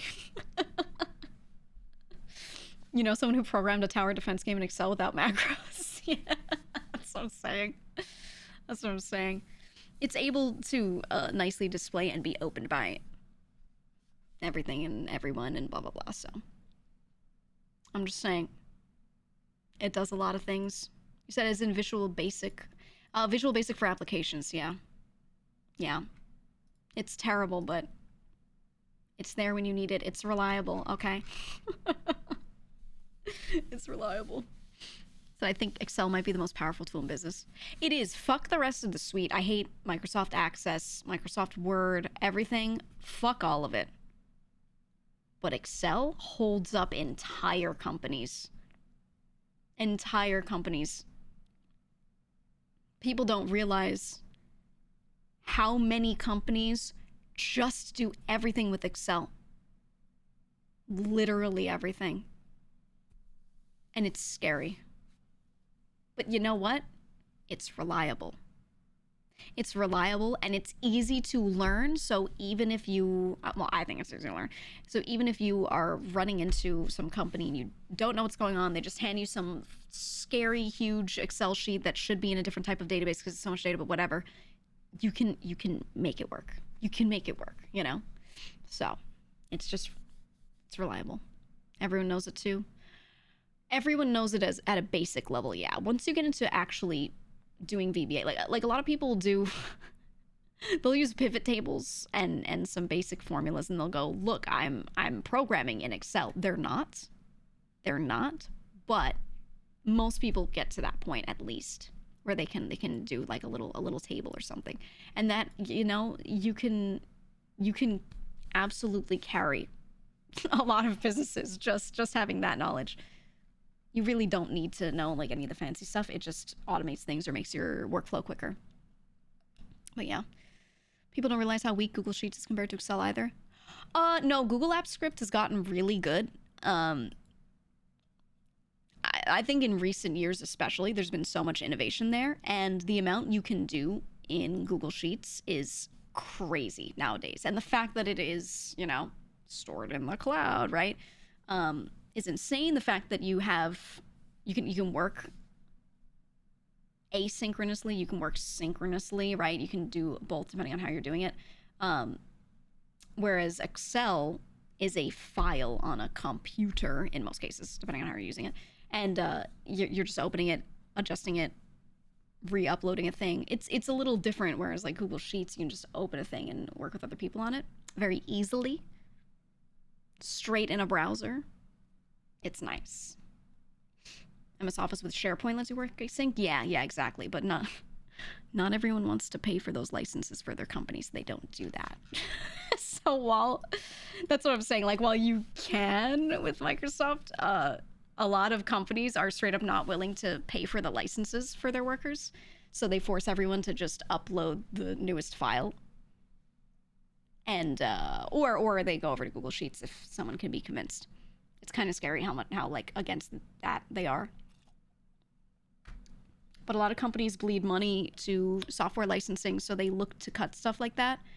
And Google Sheets has gotten a lot stronger because people have realized they could just stop paying for their Microsoft Office licenses and just use Google for a lot of it and only pay for the drive storage. So a lot of companies are like, oh, okay, all right. It's interesting, man. It's interesting. I could go on about it for hours, but yeah. Yeah. But it has upgraded a lot. I think if you've always been an Excel Andy, you should look into what you can do in Google Sheets now, what you can do with scripting and all that. And it's a lot more powerful than it used to be. A lot more. Yeah, MS365 is a huge time saver and worth the cost. It is, but, you know, companies have to be convinced of that, right? You have to go in there and you have to say, like, hey, this would save us a lot of time, and then you show them how it would, you know, save money potentially if you can do that analysis, and they'll still be like, nah, our shit works. It's so annoying, but they'll do that. Your previous company only gave you Microsoft Office licenses if you have a laptop or PC assigned to you. You know, it's so scary. I don't know if any of you have experienced this. Having an outside company get hired in to your company to go in and do software license audits. And what they do is they audit the whole office, not just the office, the whole company. And they see who has what licenses, who has access to what licenses. And they start shuffling things around to save money. So they start saying, hey, instead of every PC on this floor in this office having a Microsoft Office license, we noticed some people only use it for about 30 minutes a day. So we're going to put this on specific machines, and those people have to go to those computers to use it. There are like a lot of situations where companies want to cut costs and corners, so they pull in people for software license auditing. It is like, also when they do that, those companies that get paid to go in and do the audit get paid buku bucks. They get paid so much. But, you know, if some of those companies do a really good job and they genuinely save them money, some of them are scamming them, you know. It just depends. It depends. But really what they should do with that whole thing is they should fire that one worker that's useless and everyone can still have their licenses, but they never see it that way. They never see it that way. Nope. Don't take my Figma license, please. Yeah, exactly. Exactly. One computer with 3 programs for 15 users. You've seen that a lot. Yeah, that's what I'm saying. They do that a lot in recent years. The number, well, I say recent years, the last decade, the number of companies that started doing software license auditing like that, to have these people come in and tell them what the optimal setup is for cost and everything. Like, you should only have this many computers that are communal with this many of these programs because these people use it for this many hours a day. Like, they do all this forecasting with that. And sometimes it makes a lot of sense. Sometimes it doesn't. Sometimes it just like fucking throws a wrench into things. But there are also other times it does make sense and people just need to adjust their day. So I'm neither for nor against it. It's a situational thing. You thought all the auditors were scammers because your brother's definitely one of them. No. There's some of them that it's very necessary. It is very, very, very necessary. The problem is those companies, they'll usually do a good job. Like the end result is good, but the amount of hours they charge the company for them to do that audit gets completely crazy sometimes. So sometimes they're just scamming on the how many dollars they're getting paid thing. But usually the audit that they do and the thing that they are setting the company up with usually does kind of make sense. Sometimes it's a little off, but you know, just depends on how good that company is. But then they'll be like, oh, thank you, that'll be $1,200 an hour for my lead of that team and $700 an hour for my 2 other workers each that were helping with the audit. Like, they'll do that and then charge them for like a month of work. So that shit gets a little crazy. And they'll be like, hey, it's worth it because you'll pay us, you know, like at least $50,000 for this, but you'll save $100,000 worth of software licensing fees throughout the year. And, you know, like, they're usually not wrong, but they overcharge like crazy. It's insane. You know, a guy that negotiates software purchases for his company, he saves them millions by just getting a discount. Yeah, they're salespeople that do that. There are also people that do channel sales in software licensing. So there'll be a guy that a company hires, and they'll be like, hey, can you get us a deal on this software? We want a bulk license so that everyone in our company can use it. And that dude will call that company up for that software, get them a discount, and then a percentage of the discount he takes as his fee, which is like kind of like channel sales like that. So it's this field that some people are in. It's a really specific job, but they just are that guy who brokers that basically, and they get people their deal, and then they take that fee. It's very interesting. But in tech, there are a lot of really weird specific jobs like that that exist that are like a mix of sales and tech, and it's all around like the software licensing industry. It's all centered around that. It's odd. There's a lot of people that do these things. You never like interact with them unless you end up in some sort of management or like upper level or something like that. Is that a job that needs connections or just knowing what stuff is actually worth? I would say you don't need connections to start doing that job on paper, but you usually need connections to even know how to do that job. Like most people don't even know that exists or how to get into it. Everyone just knows like one guy that does that. Most people that get into it because someone told them about it, explained it to them, and set them on the path. Does that make sense? But if you like magically heard about this from a stream and then looked it up, you could probably still do it, right? If you study. But there aren't, I would say if you research, I don't know how much information there is out there on it, because there really aren't that many individuals doing it. It's usually like the same few people that just go around to every company doing all that. Consulting such a racket while it's in proposed sweeping changes and not have to do any implementation. I mean, that's literally the point. I wouldn't call it a racket, though. Good consultants are good. They're literally being hired in because they are.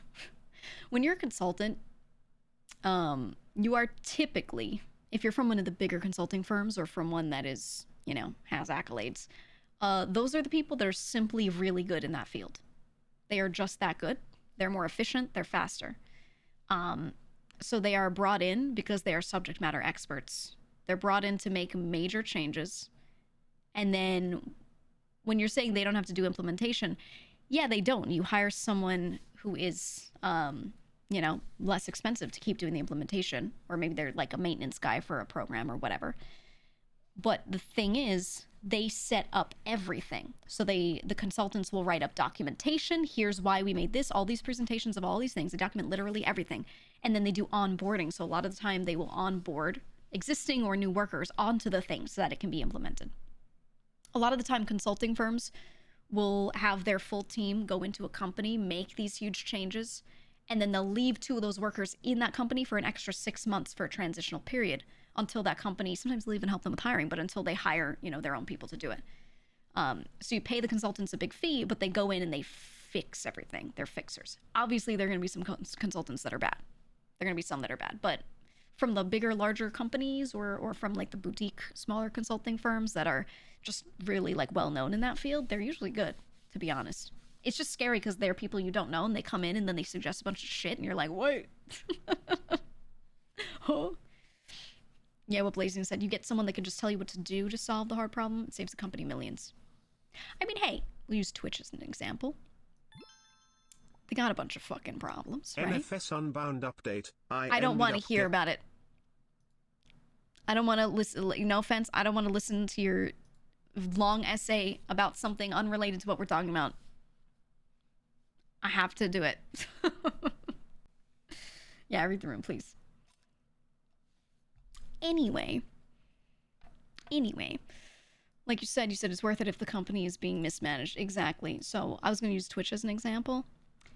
Let's say they're just so set in their ways.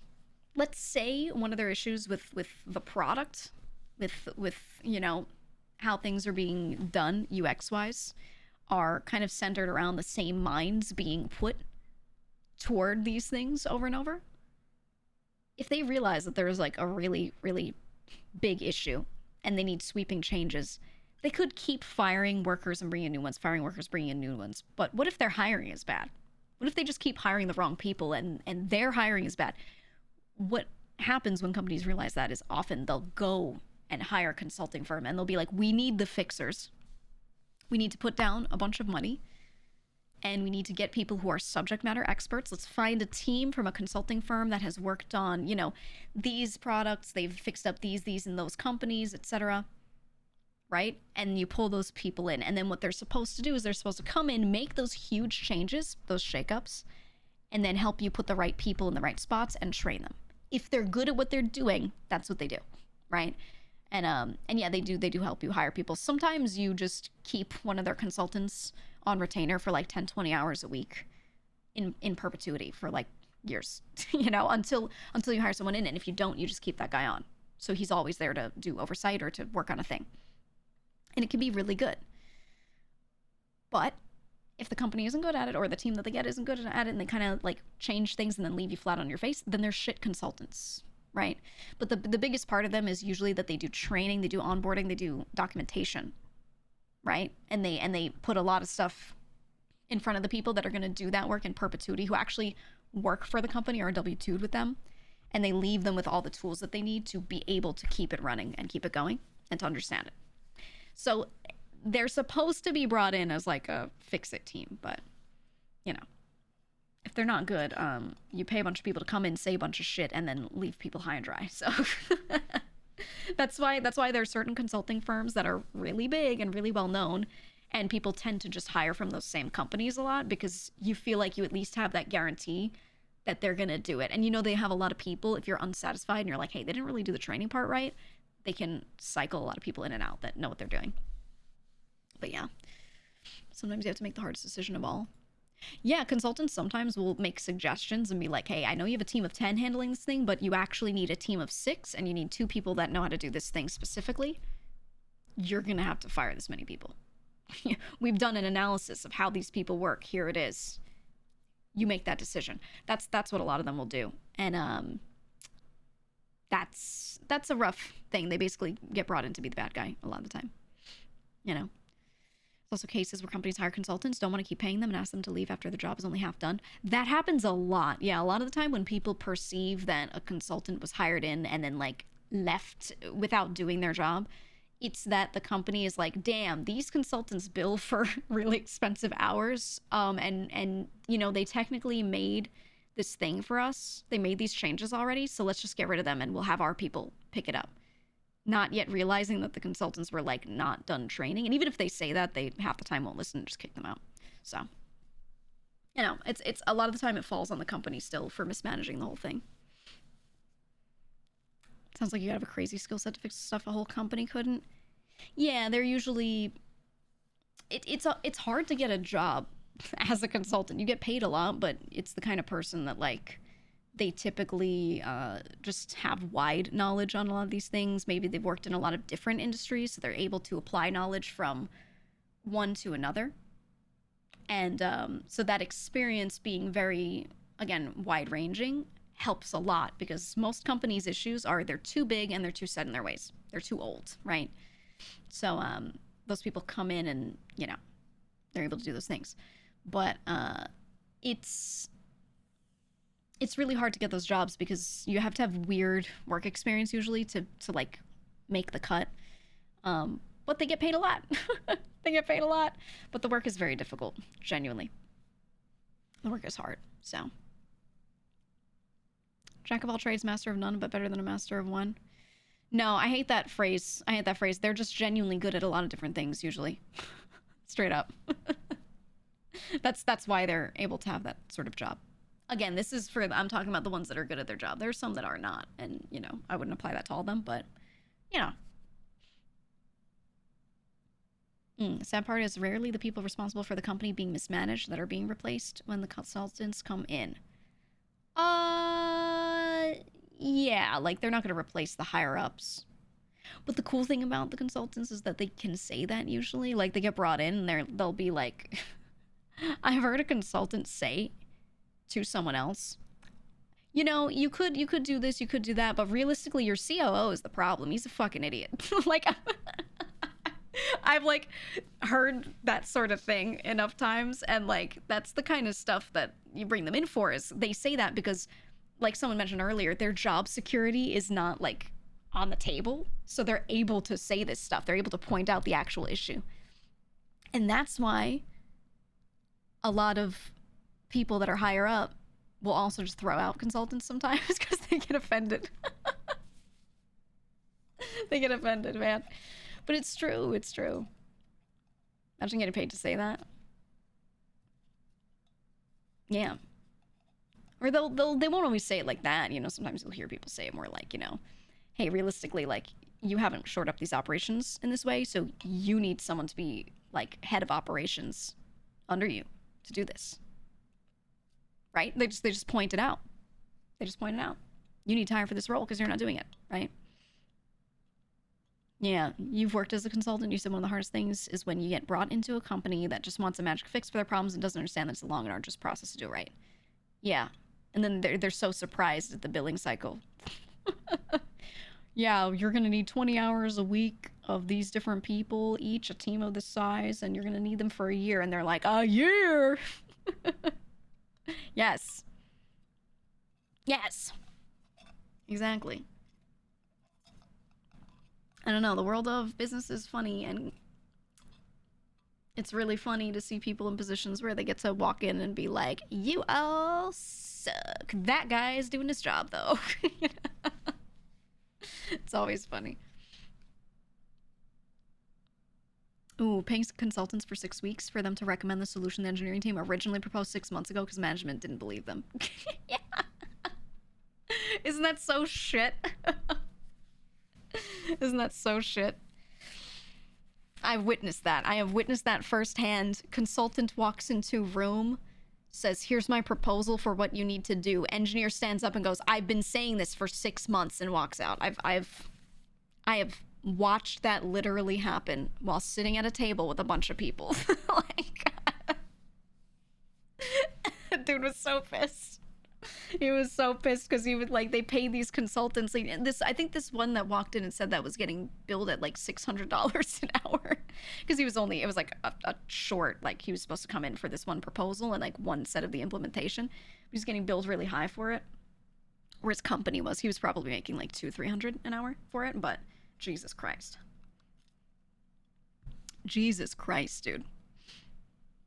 I understand that guy be so mad walking out. Completely understand. It's crazy. Absolutely crazy.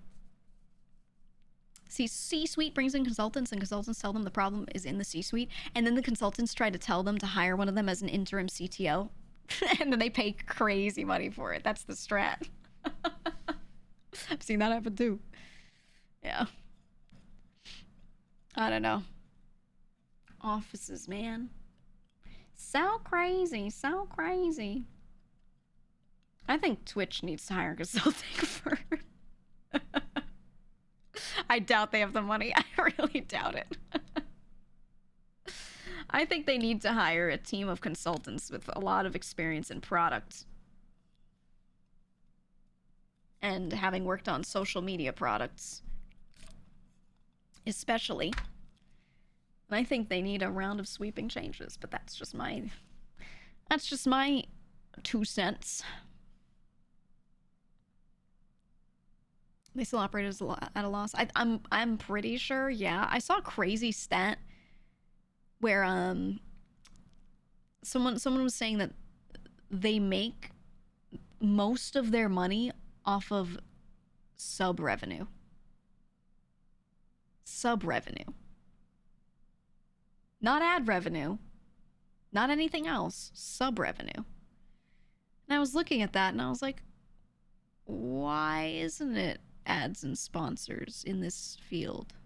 What? That sounded crazy to me. Like, why are the ad deals so bad for them? Like, why don't they make much from that? I don't know. Why the fuck do we have so many ads then? I think maybe I'd have to know what the stats are, but I think maybe they just don't get good returns, the advertisers. I don't know. I don't know. So it's weird.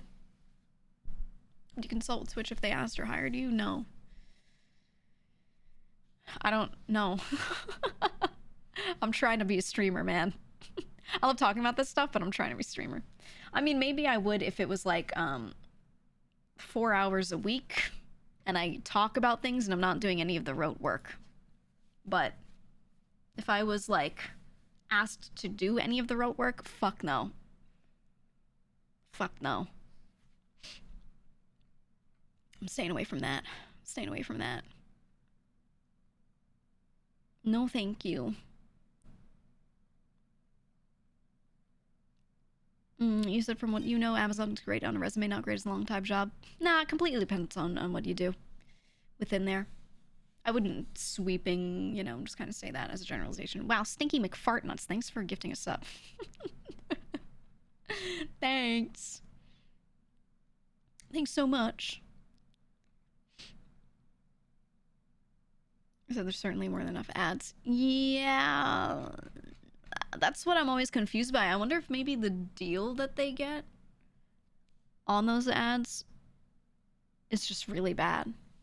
Well, I will say, no matter what, they have huge expenses because they have to pay so much for everything they've got right now with bandwidth and all that. That's just expensive. Doing broadcasting is expensive, so I get that. But something I don't understand. I've always wondered about this. A huge amount of money that flows back and forth in this industry, like streamers and all of that, is sponsorship money, right? A creator gets paid to do a thing, to show off a product or whatever. They get paid money to do it. They are doing an advertisement, but they're doing a sponsorship directly. It's not just an ad that gets played on their channel, right? They're endorsing a thing or showing something. And yeah, and the sponsor money doesn't go through Twitch, right? So I always wondered why aren't they in that in some way, shape, or form? Because that's so much money going to all these streamers that, and they don't touch it. They never have. I never understood that. Hey, Glorpal on Prime. Thank you so much for that 10. I appreciate that. I appreciate that very much. Said, why are subs bad? Is not the Patreon model where the community building is the instrumental goal? Ads are detrimental for that. Well, I still think it makes sense. I just, when I was looking at the numbers, I was surprised because they've pushed ads so far and they've talked about ads and the revenue they make, blah, blah, blah, for a while. And I was expecting it to be a higher percentage of their revenue.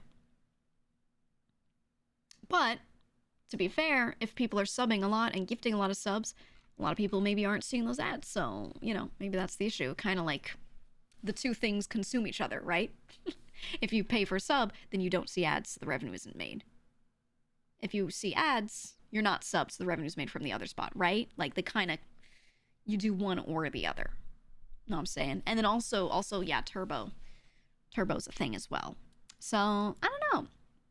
Thought Twitch bounties went through Twitch. Yeah, but they never even, like, in my opinion, I don't think they ever tried very hard on that. I don't know anyone that uses the Twitch bounty system personally. Like, no one I know uses Twitch bounties to get money. And when I have someone go and talk to a company, or I do it myself, I go and talk to a company and they're releasing a game and they're like, hey, we'd love to sponsor you to play this. We'll pay you this and you play the game for 2 hours. I look at the game, it looks interesting. So I go, okay, yeah, I'll try it anyway. Let me do that. The amount I make from that direct relationship is so much more. The bounties right now, for the most part, give me like pennies in comparison. So I don't even look at them. I don't even look at them. Genuinely. Because no one's sitting there and trying to broker like good fees for it. You need to advocate for yourself. You just say, no, I have a good engaged community. They would be interested in this type of game. Your fee should be this because you're going to make a much better return on me in click-throughs than other people, right? You have to like broker that. And the bounties don't do that. They're just like, CCV good. Here is offer. And it's like, okay. So it's all right, but it doesn't seem like it's there to really be like a moneymaker for them. It's just there for people to have an option. I don't think they like try for money through the bounties. I mean, from Twitch's side. Like, I really just don't think they try. Does that make sense? Lord Schlamu, thank you for the prime. Bounties back in COVID used to give a lot of money. What you think is a lot is not really a lot, though, when you compare it to just individually brokering those things, though. So I think people dropped them pretty quickly because it wasn't competitive. I think that's really what it was. Right? I don't know. I think also they didn't advertise it to their own streamers very well. A lot of streamers like straight up don't know they exist. So that might be part of it. I think they dropped the feature and then they didn't want to, or they didn't have the staff to sit there and follow through and really get streamers to use them and go like, hey guys, free money, like go for it. You know, I genuinely just think they didn't push it. And I don't know why. Do they hate money? Like, don't they want to make more? I never understood it. I never understood it. Hi, Clown Boobs. Could be a funny stream. Bounty Day. Yeah. Let's get that bread. Bounty Day. Exactly. Yeah, that's why Twitch isn't involved in it. Streamers would rather just bypass that and take the sponsorships directly. Well, most streamers don't. Most streamers have a company on the side or a person, an assistant, that gets the stuff for them the same way Twitch offers you a bounty. And that person takes a percentage of it for sitting there and like finding that sponsorship for them. So it's the same thing. Like, very few streamers are sitting there managing their own emails and talking to every person about all these potential deals, because the amount of time you have to spend if you do that yourself is crazy. And you talk so much, you send so many emails, and a lot of those deals fall through. So many companies come in. This. Okay. And they offer me things. Hey, do you want to play this game? Do you want to play that game? And so many of them I turn down, but I have to sit there and read the email every time. I have to answer a lot of those emails. We have to talk back and forth to decide, you know, is this deal good? Blah, blah, blah. So, of course, I have other people that do it. I also check my emails sometimes and look over them, but like, you know, for the most part, other people are putting time in. And that's how most streamers do it. So, like, everyone's got some sort of middleman. I think the only one I manage myself every single time without fail is anytime you see me do sponsorship with a game from Exceed and Marvelous Entertainment. I have a direct relationship with them where straight up the rep DMs me. And it's like, do you want to do this thing, this rate, blah, blah, blah. Let's get a contract going. And I'm okay. That's the only time it's like always 100% I did that myself. A lot of the others, sometimes it's me, sometimes it's the manager, right? Luke Exceed. Yeah, John Exceed himself. Luke's the best, but it's so much. So, I never understood why Twitch didn't just put a couple staff on that. Have them push out these, like, good deals and broker them to just have them have a list. The way we have partnership managers, like, and one partnership manager, which we don't really have many now. Obviously, they gutted that, but I have one. And this person represents a lot of other large partners on the site. Why isn't that a part of her duties? I'm not saying it's her fault. I'm just saying, like, why didn't Twitch say, hey, you have the ability to do this? Make it part of the standard Twitch contract. If you do have a staff member contact you about one of these things, we take, you know, whatever little percent of it for giving it to you, for brokering it, and offer them sponsorships like that. It's just money. It comes through anyway. Why not have Twitch do it instead of, like, these third parties? I don't know, man. I don't get it. I never understood why they didn't do it other than manpower. But when you have just a couple of staff members doing that and pushing it out to your huge network of all the streamers on your platform, you will make the return. So I don't know. I don't know, man. Luke, if you're here, give GEEGA more sponsors. I'm very submissive and influenceable. I'm not gonna lie, like 90% of the games they release, Luke messages me and it's like, do you want to do this? You don't gotta ask him. He knows. He knows for sure. Do you as a streamer get to choose what ads or categories or topics of ads get played? I don't think so, no. I've never seen anything that lets me, like, do that. I'm pretty sure I don't at all. They pick what ads go on what channels, like Twitch does that. Somehow, I don't know their system for it, but I just give them a frequency. So they give you an ads manager, and you tell them how many seconds of ads per hour you want played, and then you schedule it out. So I have every 30 minutes, it does 1.5 minutes of ads. You could do front loading it, like you could be like, oh yeah, do 3 minutes at the beginning of the hour, something like that. But that's it. That's kind of the exclusive. That's kind of like the end of it. Ads are tag category based. I think it's category based, and I think I've been working on like follow-up questions for Twitch based off of the stuff that we asked them the last time. I've been kind of like aggregating questions, and the one thing you might have noticed when I was talking to them on the patch notes stream toward the end, I said, okay, I have 2 follow-up questions on that, when he was talking about like the category thing, and I only got to ask one of those follow-up questions because we were out of time by that time. My second follow-up question on that point was going to be like, why is everything category based? But I was pretty sure I knew the answer. I was pretty sure it's like because ads are on the categories, right? And I wonder if a lot of them being like evasive about certain things are because the way they do deals with advertisers are they tell them it will be on certain categories. Therefore, they cannot implement other solutions to a lot of the stuff streamers want to be able to like label their content a certain way, be allowed to do certain things in different categories because the advertisers are 100% category tied. Maybe. That is a guess, but I've always thought it's like that because of the way they like do and don't answer certain questions, right? I don't know if that's like NDA. Like, can they even answer that? Are they just choosing not to, or can they not? I don't know. So, but that's always kind of like my that's my conspiracy in my head, like my theory, right? Is I assume it's not even conspiracy. It's not even like a bad thing. I think it's just like it sucks for us, but I think that's what it probably means, maybe, or it's something similar. Like there's something else category tied that comes from an external source, like an advertiser or something. I just don't have confirmation on that, and I don't know if I can get that. Exactly, right. Like you said, Izzy, like we do know the politics content warning is something advertisers can opt out of, but that's the thing, that's a label. That's not a category. And what a lot of people are asking, and what I asked during that, is like, why can't we consider just allowing us to put on perhaps like the old 18 plus tag, which is now more so like separate out into classifications like sexual content or drugs or like whatever. Why can't we just turn that on and have like the advertising or whatever the problem is be linked to that? And it seems like they do with the political content one, but not others. And that's where I'm confused, right? And that's what I wanted to ask in follow-up is like, why not though? like what's the actual reason? Because if you won't say that, people won't understand it. They'll always think it's done maliciously, but like, do you have a reason? Are you beholden to something? Like, what is that, And that's why I'm like, so why are we so focused about the category stuff? I don't know. You sort of answered that? Yes, sort of. I completely understood what he was saying,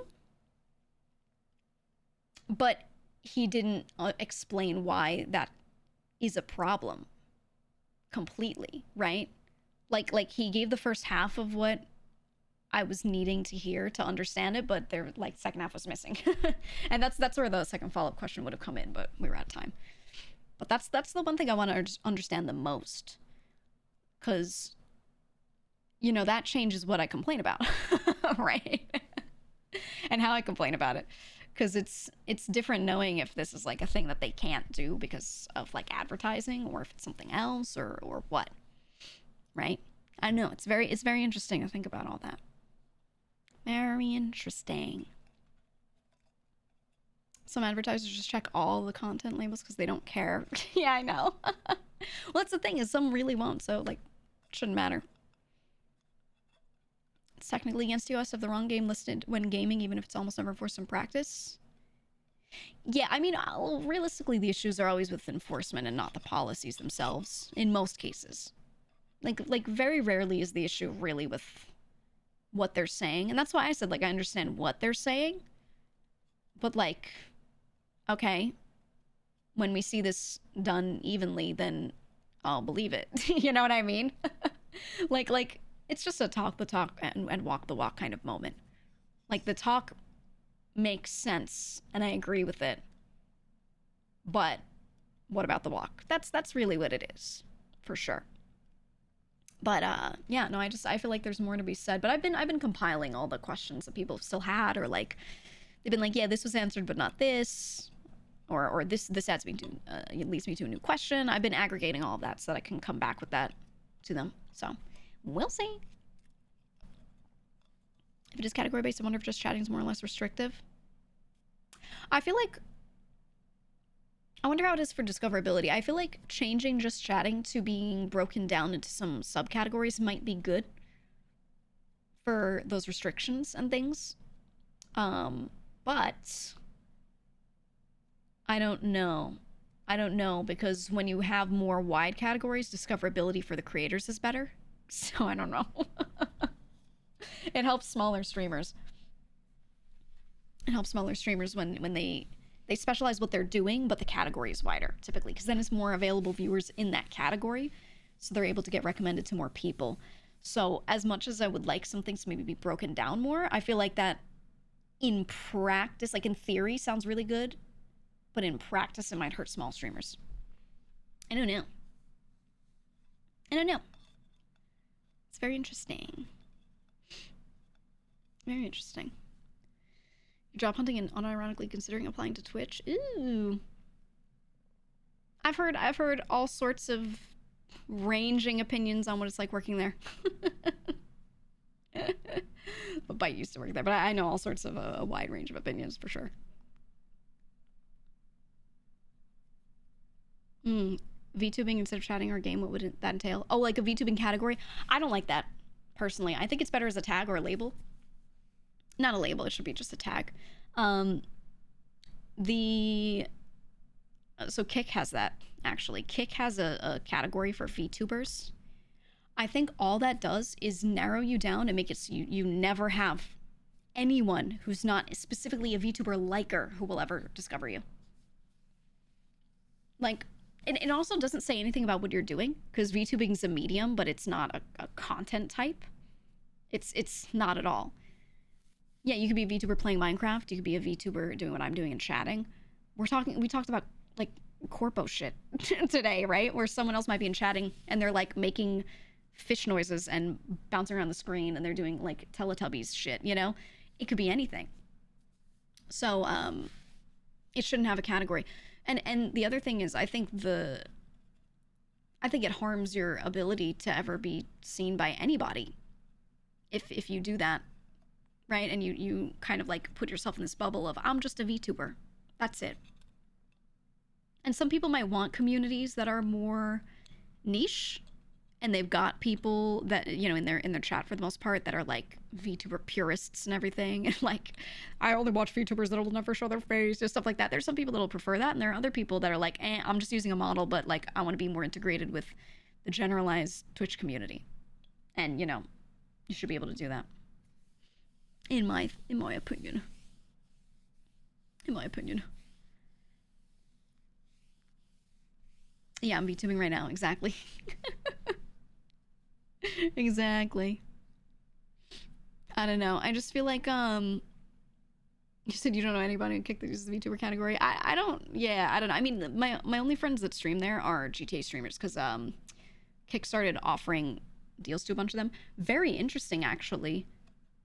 Several of them have gotten these Kick deals that don't include you having to gamble at the end of your stream. Because what they did for the longest time was you'd have to like do stake streams and things like that, and you'd have to like, you know, do like a stream of slots for a certain amount of time within your stream, or a certain number of hours per week. And they've always had these deals, and they didn't do them as often, but they always had these deals that didn't include that. It's just a standard deal just to stream on the platform. And a lot of my GT friends that recently went over there, they have that kind of deal, right? They don't have to gamble or do any of that. They just have to stream. But I think, I'm not sure on this, but I think like, you know, maybe they don't get paid as much because they don't have that like crazy gamble money. But also I think the hours requirement is a little more strict too, like a little higher, because they're just paying out their own money for it, right? But I have noticed that, so that's at least a good shift, that like the latter is now happening a bit more. But you know, he said, oh, ew. Yeah, I mean, I don't blame people for taking that bag. I think I care more if their audience is like a lot of kids. that's when I like, that's when I'm like, whoa, you know, like if you have an audience that's young, right? You're like a Minecraft streamer and you don't have 18 plus on ever, and then you take one of those deals, I'm gonna be like, what the fuck are you doing? You know, like that's crazy. If you've got all like older adults as your audience and you get that bag and you get up there and you do the thing that a lot of them do, which is say, hey, don't do this. You can watch if you want though, but don't do it. I'm just gonna be like, you know, maybe I wouldn't do it, but get your bag. I'm not gonna be like super angry at that person because it's a difference between the level, I'm gonna say the level of morality there, right? So that's where I'm like, okay. It's very situational. It's very situational. Yeah, Buddha goes clocking into my shift. And then he brings on Saeed every day and they just talk over it. They just like podcast over it. You know, it's very different from people who make like that their main content and they're like, oh my god, I just hit like a 20 bonus and you know. I'm not saying you can't get excited about it if you're like doing it on stream, but like, you know, there's a big difference sometimes in the people that make that like their thing versus people that are like, all right, time to do this bullshit again. You know. It's very interesting, very interesting. Feels like Kick has been changing marketing strategies a bit. I have noticed that, yeah. I think they got so much bad press from specifically the streamers that were doing IRL streaming and harassing people. I think that was what has probably been making them be like, wow, this PR is terrible. Too many repeat cases in a short time frame of IRL streamers from that platform going and straight up harassing people, doing illegal stuff. There was like that one kid that was driving his super expensive sports car and was looking down and texting while his friend was like filming him. They were, you know, doing an IRL stream and he just like crashed his car and wrecked it because he was texting and driving. And he's like some kid, you know, like that kind of stuff. I think too many things like that, and then people legit harassing people in public. They just were like, that must have been the thing that really did it, and the press was bad. And like I said, it was too many instances too quickly. And I actually think TwitchCon seemed like a pivot, because I remember that weekend when TwitchCon was happening, I kept seeing so many articles and little stories and things on Twitter about kick streamers going to that con and like, just, first of all, why the fuck are they there? Like, I get why they're there, but it's about Twitch community. It's not just a general streamer con. There are streamers from all platforms that go there, but like, they're celebrating Twitch. Like, what are you doing? But they would go there and they would IRL stream and they would harass Twitch streamers. I don't know if you, or it's sometimes other kick streamers, just streamers in general. I don't know if you saw clips of all these random ass kick streamers going up to X and being like really fucking weird. There were a lot of them doing that to a lot of streamers. And I think when that was happening over that weekend, I think that's when the press got really bad. And then their own streamers were getting pissed off. Right? People like X who were like getting followed and shit. He was like, who the fuck are these guys? Like, what are we doing here, you know? And I think that's probably the big pivot for the platform. Too much bad press all at once, and they were just like, yeah, we can't do this no mo. Finally, because I think it'd be good for more platforms like this to exist, for there to be more competition. I think the streamers always win when there's more competition and more options. But, you know, when one bit of competition is like Batman and one is like the Joker, you know, it's kind of like,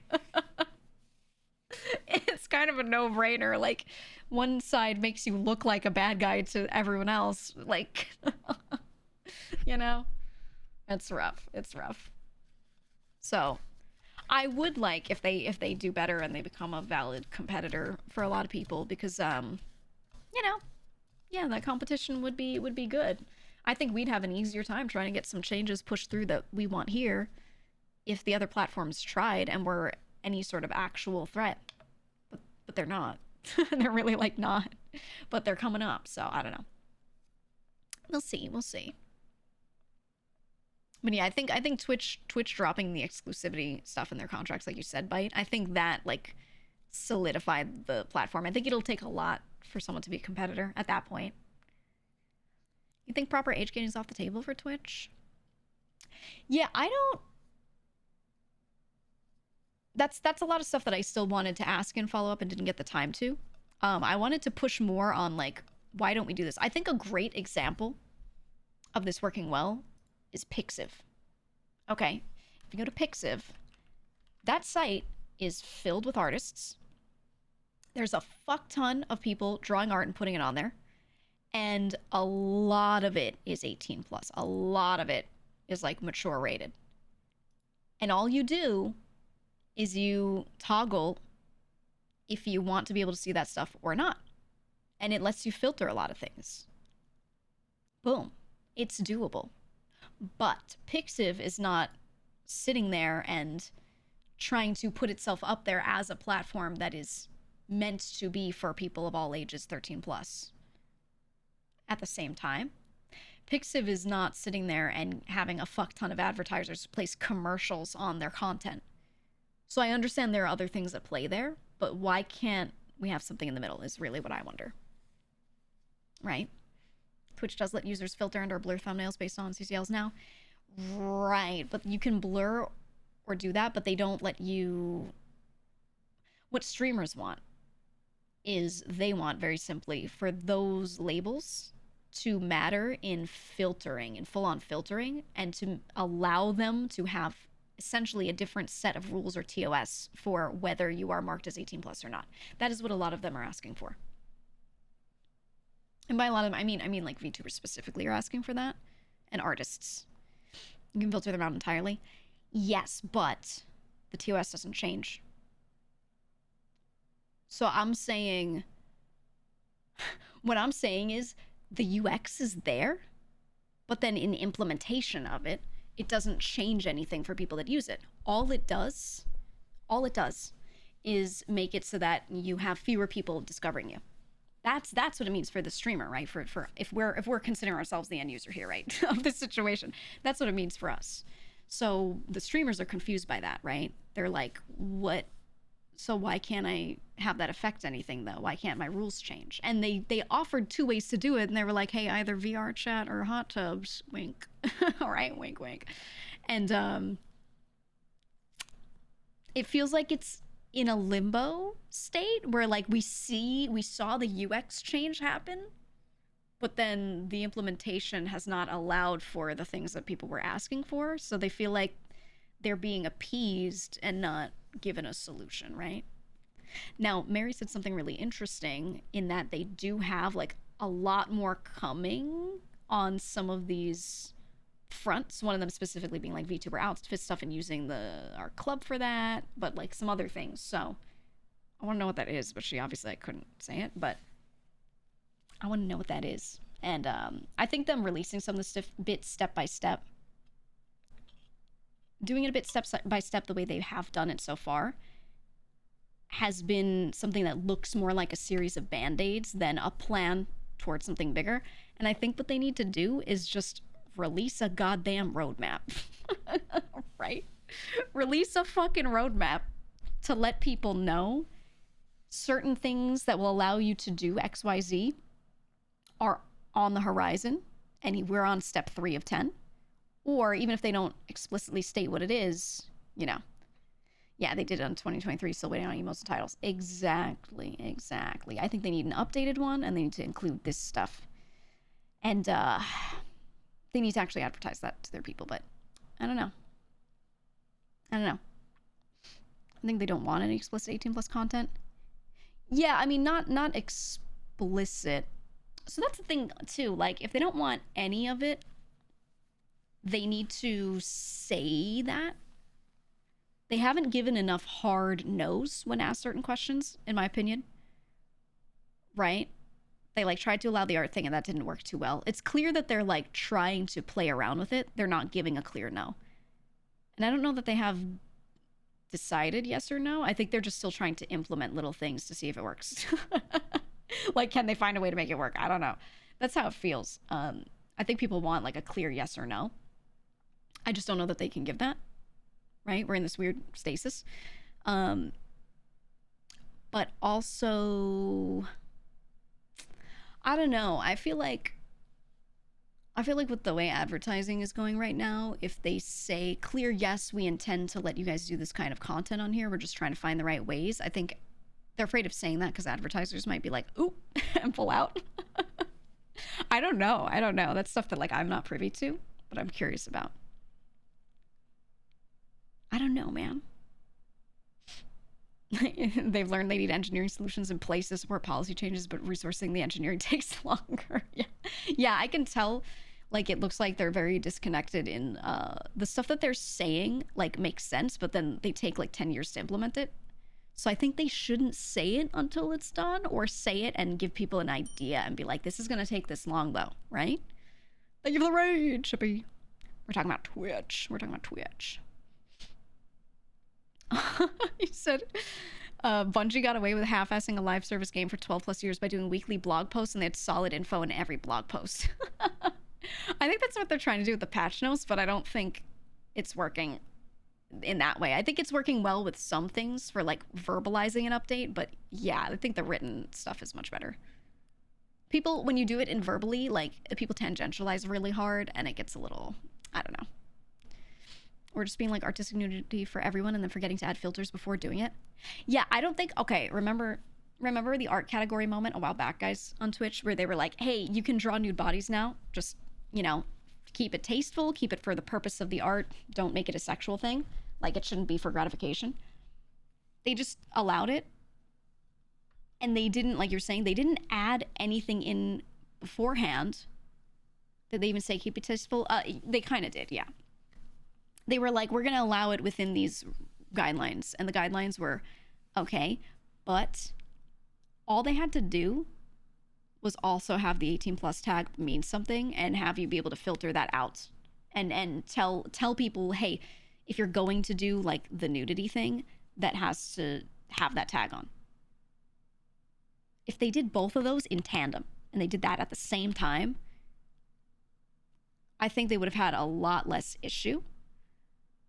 They would have still had the same issue, mind you, if they're still not allowing like things to be fully sexual, right? Like they would still have that issue, but they'd have that issue in the 18 plus side of it, not overall.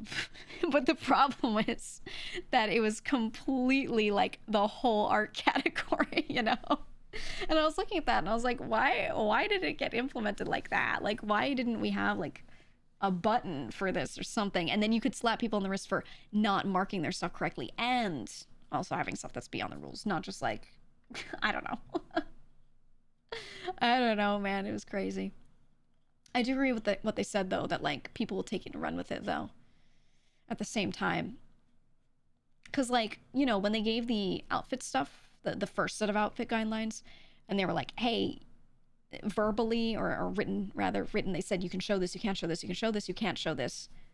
And then people started doing like the black censor bar meta where they would wear like a shirt with no straps. So if you look at like from like their chest up, they look like they're naked. And then they would put a black censor bar on the screen. So it straight up implies nudity. People did that immediately that day. And then all of those girls that tend to do that sort of thing started copying that and they were all doing it. And I was like, that's funny. But it points out a very good problem that they didn't word it right. And they had to implement, and of course they took a while to do it because stupid corpo shit takes 10 years. But they had to like go in and implement something that said, okay, no implied nudity either, right? Like, right? Like they had to keep adding these caveats. I'm like, oh my God. So I do get when they're like, yeah, every time we like say something, like there are always people trying to push the line, and like I get why the rules are written reactively, right, rather than always proactively. Like someone has to do a thing and then you go fuck and then you make a rule, but the law works the same way, you know. I get it. It's just I wish they were faster on it. I think that's really the problem, right? It was like they took so long to get to the censor bar meta. It went on for so long, and realistically, like, I don't know. It was pissing people off. It was really pissing people off. Do you think people who do super sexual stuff do it because they like it or because they want the attention that it brings? It could be either. It could be both. It doesn't matter. I think when they do it on Twitch, it's for the marketing and attention. And then a lot of them are trying to market that they have another page where they do that stuff on a site that does allow it. That's usually what it is. This stream here is usually an advertisement for something else. I think most of the time they're not doing it for the intention. I think they're doing it for the money and because they don't mind doing it. And then, you know, just doing it for attention, I don't think is that many people. I'm sure there's some, but I don't think it's that for a lot of them. I think it's them getting their bag. It's something that pays them well. And they don't feel uncomfortable doing it. So they're like, why not? Right? I think that's what it is for most of them. For sure. The green screen shorts were hilarious. I'm not gonna lie, it was funny. And I do like when people do that sort of thing in a way where it highlights the issue and then it allows a rule to get written that actually gets rid of like the ability to do that. I think that makes sense, but man, Jesus Christ. Jesus Christ. I don't know. They don't seem to have their finger on the pulse at times when they first implement things. Yeah, like what Mary said about the creator clubs makes me think. So she was saying like, it would be nice in the future for us to kind of, she was like, that's kind of the point of the creator clubs from our perspective, in that we can use them to go in and get like better feedback from the community or from a specific community or set of users that have something in common. So like the VTubing stuff, the VTubing creator club, it's a club and you join it and you have to be a VTuber. That's it. You just have to use this medium. So we all have like a similar set of needs from the rules, right? So then when they go into the creator club and they're like, hey, we want to do this outfit policy, do you as VTubers have like comments on this? It's a good way for them to aggregate that. I just hope they actually do that. Right? Like on paper, I'm like, yeah, that makes a lot of sense. I did meet the guy who like is the head of like running creator clubs, and he seems to be really active in them. So I have faith in like that guy that he's gonna try shit, but we'll see how they implement it realistically. But I actually joined the VTuber Creator Club once they reopened the thing, and I already asked that dude. I was like, hey, could I run like an AMA in there so like members of the club can just ask me questions, or like should I do like an AMA in one of the forum posts in there or something like that, just something to help out. I thought it'd be cool. Nilo's dope. Yeah, he seems really, really active, so I feel like when I have questions, I'm just gonna direct them to him. Like he seems actually in touch with everything. Does that make sense? So I think when I have questions about a lot of this stuff, I'll probably direct it to him first. I feel like if he has the answer, he's more likely to like explain it in a way that makes sense to me. So dude's cool. He's nice. Really respect Mel in that regard. Her streams never make me feel weird, even if I do watch her other stuff sometimes. Yeah, no, she I think I pointed out the other day, I'll point out again. She is probably the number one, or one of the number one, top however many lewd content creators when it comes to being a VTuber or doing this virtually, right? And she's like the known one. She's never been banned or anything for anything related to sexual stuff or whatever, like straight up. So it's like, it's doable. It's doable, you know? And she doesn't push lines at all too. She like tries really hard not to. So I think she's just a really good example of how she like code switches very hard. She did early on with the noob scene. She didn't have an actual ban, because they take intent in, and when they see that like it's very much so a mistake, they probably won't do anything crazy, you know. I think that's the thing too, is like she's never really done anything before related to that, and then she had like one whoops and they were like, hey, it's one, you don't push the line otherwise, right? Some people will complain and be like, hey, I just had this, you know, them try to warn me about this thing, or they banned me for this long and I did this thing. I don't get it. But then sometimes you see that they have a history of pushing the line, you know? At the same time, there's some times where people don't push the line and they have like a longer thing. So, you know, as I've said, that's like just a general issue that exists, the unevenness of it all, of moderation. So, I don't know. I don't know. Mel's community are also really mature about keeping it separate. Yeah, they're really good at that. They're really, really good at that. I don't think they do whoops exceptions anymore. No, I think they crack down on that a lot more now, because I think what happened is, from what I've seen, a lot of the like just chatting streamers would try to pass everything off as a whoops moment, and you could kind of tell that there was more intent there. So I think they were like, we can't treat this as gray area anymore. Like, just be careful, guys, and we're just gonna hand out bans for it. They started doing that a lot more. You know. He said there should be fine print in the TOS about intent and subjectivity. I think they can draw. Here's my opinion. A lot of people are yelling about, I want fine lines drawn, and a lot of people on the other side are yelling about, we can't, because that's, you know, we need subjectivity and vagueness. I think both are valid, and I think there's nothing wrong with them going, here's some fine lines of things that are definitely okay, and push them back to the safer side a little bit where they draw those lines. Let's say they do visual guides, more fine print, whatever. Say, this is what's definitely okay and definitely never going to get you banned. And then say, beyond this, there may be some gray area. That is where subjectivity comes into play. If you push beyond this line, you may or may not get moderated, and subjectivity and intent come into it. Why don't they just do it like that? I don't get it. Right? Plain and simple. If they're like, no underboob, why don't they draw a visual guide that shows a drawn-on, covered, you know, no underboob, and the line is like pretty high, pretty far from the underboob, and just say like, this is definitely safe. And then say, if it pushes beyond this, that's where rules of subjectivity come into play. So it makes it obvious that if it's like slightly off, you might still be okay. If it's like the intent is fine, maybe, but you know you're at risk of them looking at that and maybe deciding it's not, right? Like, I don't, just do it like that. Disclaimer, right? Just put a disclaimer, you know.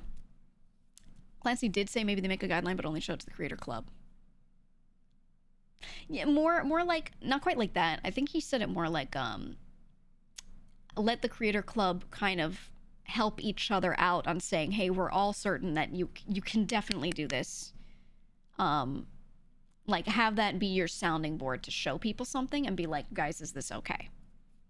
Which I think they need, because clearly they can't hire enough people to do this, to have like humans looking over everything.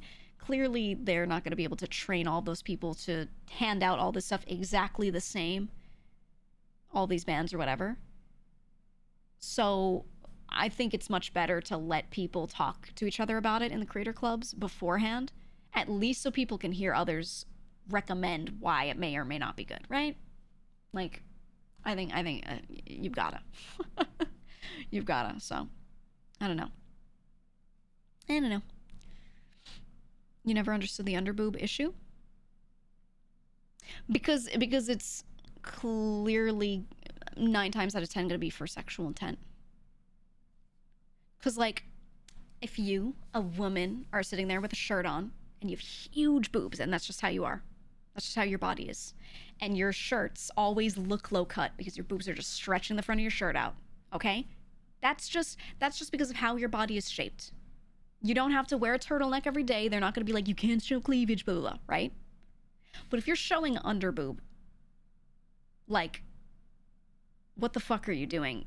Right? Like, put a different shirt on. There's no like, oh, my boobs are too big that my shirt keeps showing the bottom of it. You know what I mean? That's kind of really like, that's where that comes from. Like, at least showing cleavage is less like of an intentional thing. That's just a woman being a woman. But then showing underboob, like, you just wear a shirt like a normal shirt, right? Does that make sense? Like, you can construe that there's more intent to let it be a problem there. And yeah, exactly what Byte said. There was a meta, right, where they would show underboob and then their shirt would slip up and they'd be like, oh no, I didn't mean it. And that was like a problem. Whereas it's a lot harder to make slips happen when you're just wearing a normal shirt and they just see cleavage. That's really where it comes from. It comes from a place of having implemented this and then realizing how people use it, not a we hate underboob kind of thing. I remember that too. I remember so many girls would put on a crop top that showed underboob, and then it would like ride up and they'd be like, whoops. And I'm like, come on. like, come on, you know? Imagine if guys tried to show undersack or just the tip. Same issue. Yeah, right? Like, just wear underwear, right? Like, that's, you know? That's the same argument here, right? For sure. So, you said get a bigger shirt twice. Not for cleavage, because the thing is, like, you say bigger shirt, that doesn't fix that. No. But for underboob, yes, that's basically what they're saying. Get a shirt that's longer. Like, that part isn't hard because most shirts are not crop tops, right? So, it's like wearing tight jeans versus shorts where your nuts hang out. Yeah, can we always make it an analogy where we just talk about nuts instead so you understand? The sack meta. But yeah, that's kind of like where it comes from, because that's the thing you should realize about a lot of the attire rules. A lot of the time, the attire rules were initially, they were very vague. And then a lot of the time when you see a more specific line about something, it's because a meta happened because of how vague the rules were. And then they had to write in a specific line being like, none of this though, because everyone would use that line that didn't exist before as a reason to push it, you know? So it's kind of why they keep doing that. And, you know, if you've been on the platform for a long time, you've seen it all. You've seen it all. So it's very, it's eye-opening when you look back at all the metas, for sure. Like I said earlier, that's why the implied nudity rule came along, because they did the censor bar meta. So when they kept putting censor bars over themselves so it implied that they were naked, even if they literally weren't under the censor bar, they had to add a rule that said, okay, you cannot imply that you're nude either. We have to be able to tell that you're wearing clothing, right? And that's why they added that rule. Does that make sense? We suspect that was probably why Zen got warned that one time, because she had her model silhouetted. So, you know, completely blacked out against like one color in the background. And she was taking outfit toggles off while doing that. And I think she said something. She basically said, like, I could be naked right now and you wouldn't even know. Like, because someone in chat joked about it. I don't remember if she said it or if it was just a chatter that said it. But, like, no matter what her intent was, they were like, oop, implied. And then they gave her a warning for it. So, like, I get it. Because if she did that and she didn't get bonked for it, and someone else looked at that and was like, I could do that too, you know, someone would probably silhouette themselves and start legitimately, like, stripping while doing that in, like, the just chatting category, right? Like, one person would do it. You just know it would happen. And I think you can't guarantee 100% it would happen, but it would probably become a meta. So the censor bar thing was the reason why that rule came about, but there are a lot of other creative ways people could use that too, right? Yeah, like the Austin Powers bit, yeah. Yeah, exactly. So it's just weird.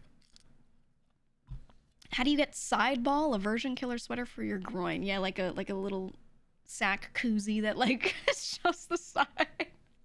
A little knitted one. I don't know, dude. I don't even know. All it took was one instance. Yeah.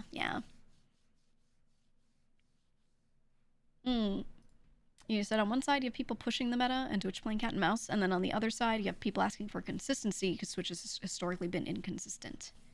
Yeah. Like, what I always say is, to clarify everything, is more like, I agree with a lot of what's on paper, or a lot of what they say their intent is on paper, but the implementation's the problem, right? That's really the thing, and that's what I want people to focus on, is not like how a rule is written, but how they're enforcing it. That's the real issue, for sure. No, I mean, what if that was someone's VTuber concept, just a sexy silhouette? Well, then it would probably be, I assume they would moderate that. I assume they would tell that person, you can't do that because you're implying that you may or may not have clothing on and we can't tell. So to fit TOS, you'd have to something. Find a way to imply that you do have clothing on. I think that's probably what would happen there. Don't get too close to the edge. Yeah, I don't think there's any need to try to push the line, but, you know, you have to admit, every time someone does push the line, their channel is mentioned as someone who pushed a line, they get a ton of attention for it.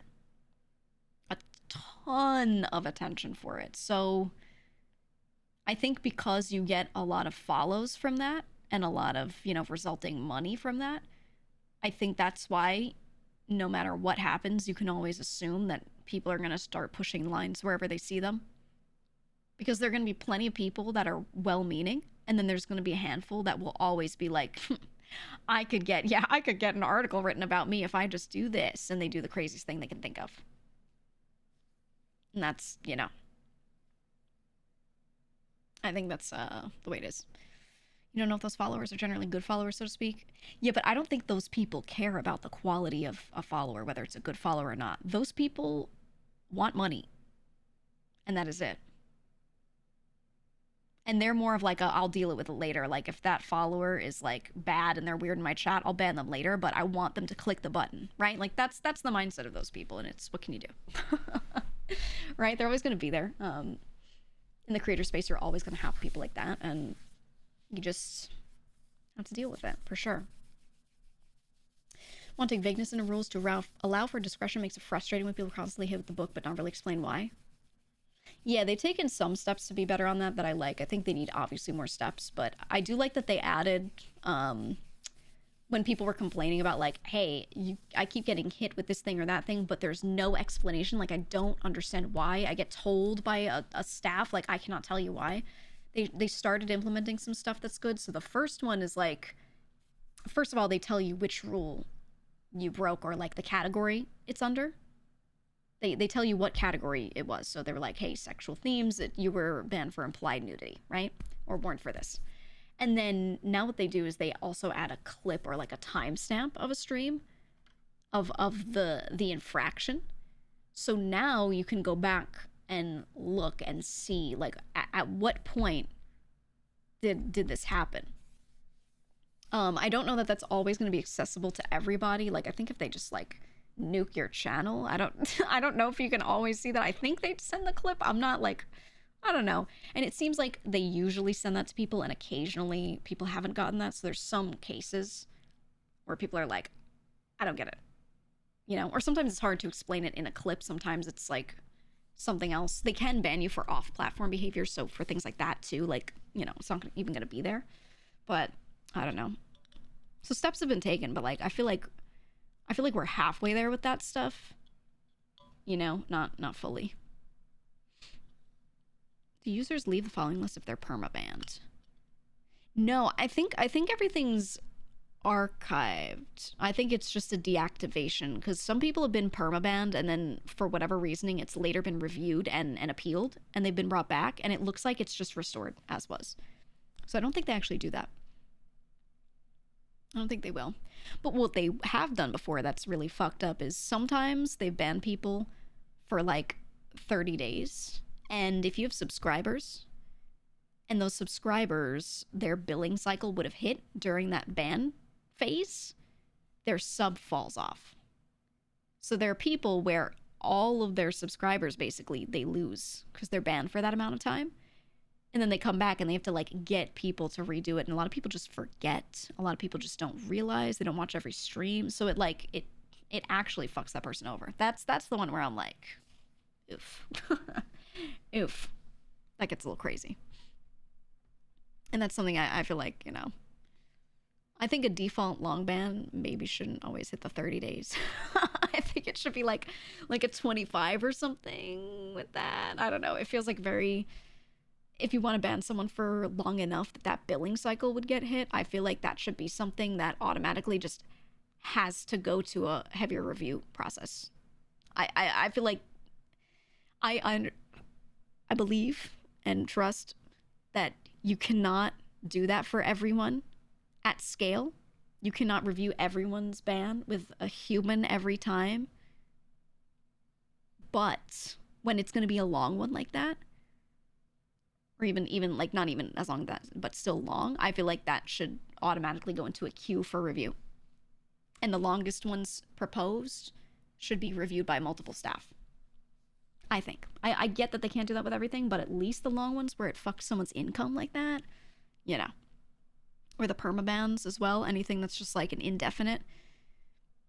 I think those ones, no matter what, should always go to human review and by multiple people with eyes on it. Because I just, you know, if they do that mistakenly or it gets appealed later after that amount of time has passed, like, it's kind of too little too late, right? I don't know. Bank worker here, there's some states with laws regarding autopays where if it's put on pause, it cannot be re-enabled automatically. Yeah, and that's the thing. They don't put it on pause. They just let it fall off. Right? So that's why I'm saying those sorts of bans that last long enough that that stuff would fall off, it doesn't even get put on pause like that properly. I think that should 100% always, if it's long enough for those subs to fall off, it should always go to a manual review, no matter what, by multiple people. I think that's the biggest issue. I don't think it happens super often because most bans are like 3 days a week, something like that. But that, I don't know. That's just one of those things where I'm like, why? Why? That should never happen. Yeah, Pirate Software was explaining that. Anyone whose billing cycle comes up while your band falls off, so even a 7-day ban means you're on average going to lose like a quarter of your subs. Potentially, yeah. That's what I'm saying. That's why I said not even a month. Maybe the ones that are just a little long in general, like, needs to be put into a queue, right? And needs to be checked. And if it's like a 30-day, it needs to be checked within 24 hours by X number of staff. 100%. It needs to be approved by that many people to go through. If it's a 2-week, a 14-day, okay, it also, you know, a couple days, it needs to be reviewed within a few by X number of people and approved, right? Like humans. That's my thought. That's my thought. And appeals for those longer ones should always get looked at first, in my opinion. But I think if they started with that, they could step by step tackle the issue. I just think it seems like they keep waiting for like bigger sweeping changes instead of implementing these small things and mentioning them. I think if they did that to start and we're like, hey, we don't want this specific issue to happen, so we're going to implement this small thing, I think it's like, you know, like someone said earlier, they're like, ooh, Bungie used to do a weekly, you know, like blog post and make little changes and talk about it, and it kept everything afloat. I think if they did that and posted about it weekly, boom, right? New mini internal policy. Then we'd be chillin'. We'd be chillin'. Points on the license type system. Yeah, I mean, what they did do was they did go ahead and implement something where your, like, past infractions do kind of fall off. So if they're considering how many times you've been banned overall when you get banned again later, if it's really old, it falls off. They did do that because, you know, platform getting older, streamers having streamed for longer or whatever, like, it makes no sense. Maybe you got banned 3 times your first year, but you haven't since. It's 6 years later. They shouldn't consider those first 3. They really shouldn't, right? So yeah, it's a demerit system now. Exactly. So much better. So much better. 100%. They have no motivation to make the process easier for small creators. They're just a drop in the bucket for Twitch. Oh, for sure. For sure. That's why, you know, I'll say right now, when people are trying to point out, like, the difference in ban lengths and the moderation and the unevenness, they always cherry pick it. They always pick well-known cases. They're usually from bigger creators, some from a little smaller. They're almost always from partnered streamers because you only hear about them because of this streamer bans Twitter bot, right? That scrapes bans of partners and shows them, whatever. There is no place to get the data on everyone who's banned and unbanned and when they are, plus a reasoning. Plus a reasoning or anything about the stream. The only thing you can scrape data-wise is all bans, dates, and unbans dates. That's it. Plus the channels they were on. That's the only data you can scrape. And if you do that, you will see a lot of smaller streamers getting longer bans, unpartnered, and nothing is ever said about them because these people are small enough that, like, nothing will ever be seen. You know? So I hate when people try to do, like, an analysis on ban data because you can't. You can only look at it subjectively. That's why I didn't sit here and go in front of you guys and go like, yeah, when I looked at the VTuber or whatever, like, here's my data. Because it has to be cherry picked. You can't do, like, a full analysis. So you know, we literally don't have that, so we can't make any real conclusions on any of it. Jed of York, thank you for the 6-month sub. Ahead of time, thank you. But yeah, we'll never know the truth of that because we can never get that plus all the extra stuff that matters, like why did this happen? How long was it supposed to be for versus how long was it actually? We don't know. If someone we scrape the data and we see one guy got banned and then he got unbanned in 3 days, we don't know if he was given a 3-day ban or if he was given a 7-day and then he appealed and it was removed after 3 days. Like, we can't tell any of that, you know? So, that's the kind of stuff where I'm like, we can't make data, you know, oriented arguments here at all. We can do our own research and say, I think it's this. I really, like I was saying, I really don't think it's like just a VTuber thing, because what I was seeing when I was looking at the scrapes data was so many more small streamers getting all these bans, and I was looking up what they said on Twitter or like whatever they said publicly, and I was seeing a lot of unevenness for the small streamers in general. But yeah, I don't know. You can't fully ever get that. I don't know. So we'll never be able to do analysis on it. I don't know, man. But at the end of the day, does the data matter? We just have to ask them to be even in what we can see. Because we know we're never going to see that data, right? For sure. Yeah, it might be a lot of manual labor if the information isn't already recorded. Yeah, they might not even have it recorded down in that kind of way. So, I don't know. I don't know. They're a private company, yeah, so they don't have to show it. We can't make them show it, even if we wanted. I don't know. If you want to get treated better, going online FUing Twitch isn't the way. Yes and no. What I was saying is, like, long term, that doesn't get anything done, but short term, as an individual, sometimes you have to do that for your case to even get seen at all. Like, a lot of people try nicely and they try to do the appeal method, and then for those where it works, they don't say anything. For those where their appeal doesn't get seen, they start to say stuff on Twitter because they're like, how am I going to get this looked at, you know? So for some people, they have to, really. I don't know. TLDR, things could get a lot better, but they need to implement some things that I don't think they will. So I'm pretty jaded on the whole thing, where I'm like, realistically, they're not going to do like 75% of the stuff people suggest. They probably can't, or they've decided they won't, right? So if you brain defaulted to Freedom Unite, yeah, when's the beta? Thursday? The 6th? What time? Hold on. What time does the beta open?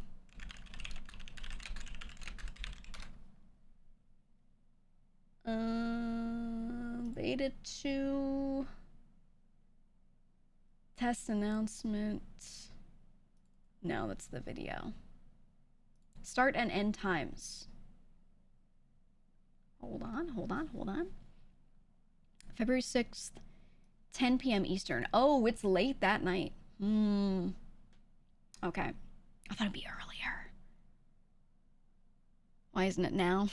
Yeah, I want it now, man. Yeah, 10 p.m. Eastern on the 6th, and then 10 p.m. Eastern on the 13th as well. Interesting. I want it now. I don't know. Am I going to be streaming that late that Thursday? Maybe I should start late that day just so we can do Monhun. But then again, it's the same beta as last time. So I don't know that I want to center my whole stream around it. Am I going to put that many hours into it? Maybe. I'm excited for the launch more than the beta. Yeah, it's a stress test. It's the same stuff that was in the last one. It's even the same build. Like, they're not releasing a version with more features added or more fixes made that people wanted. So, yeah, nothing new. Nothing new, exactly.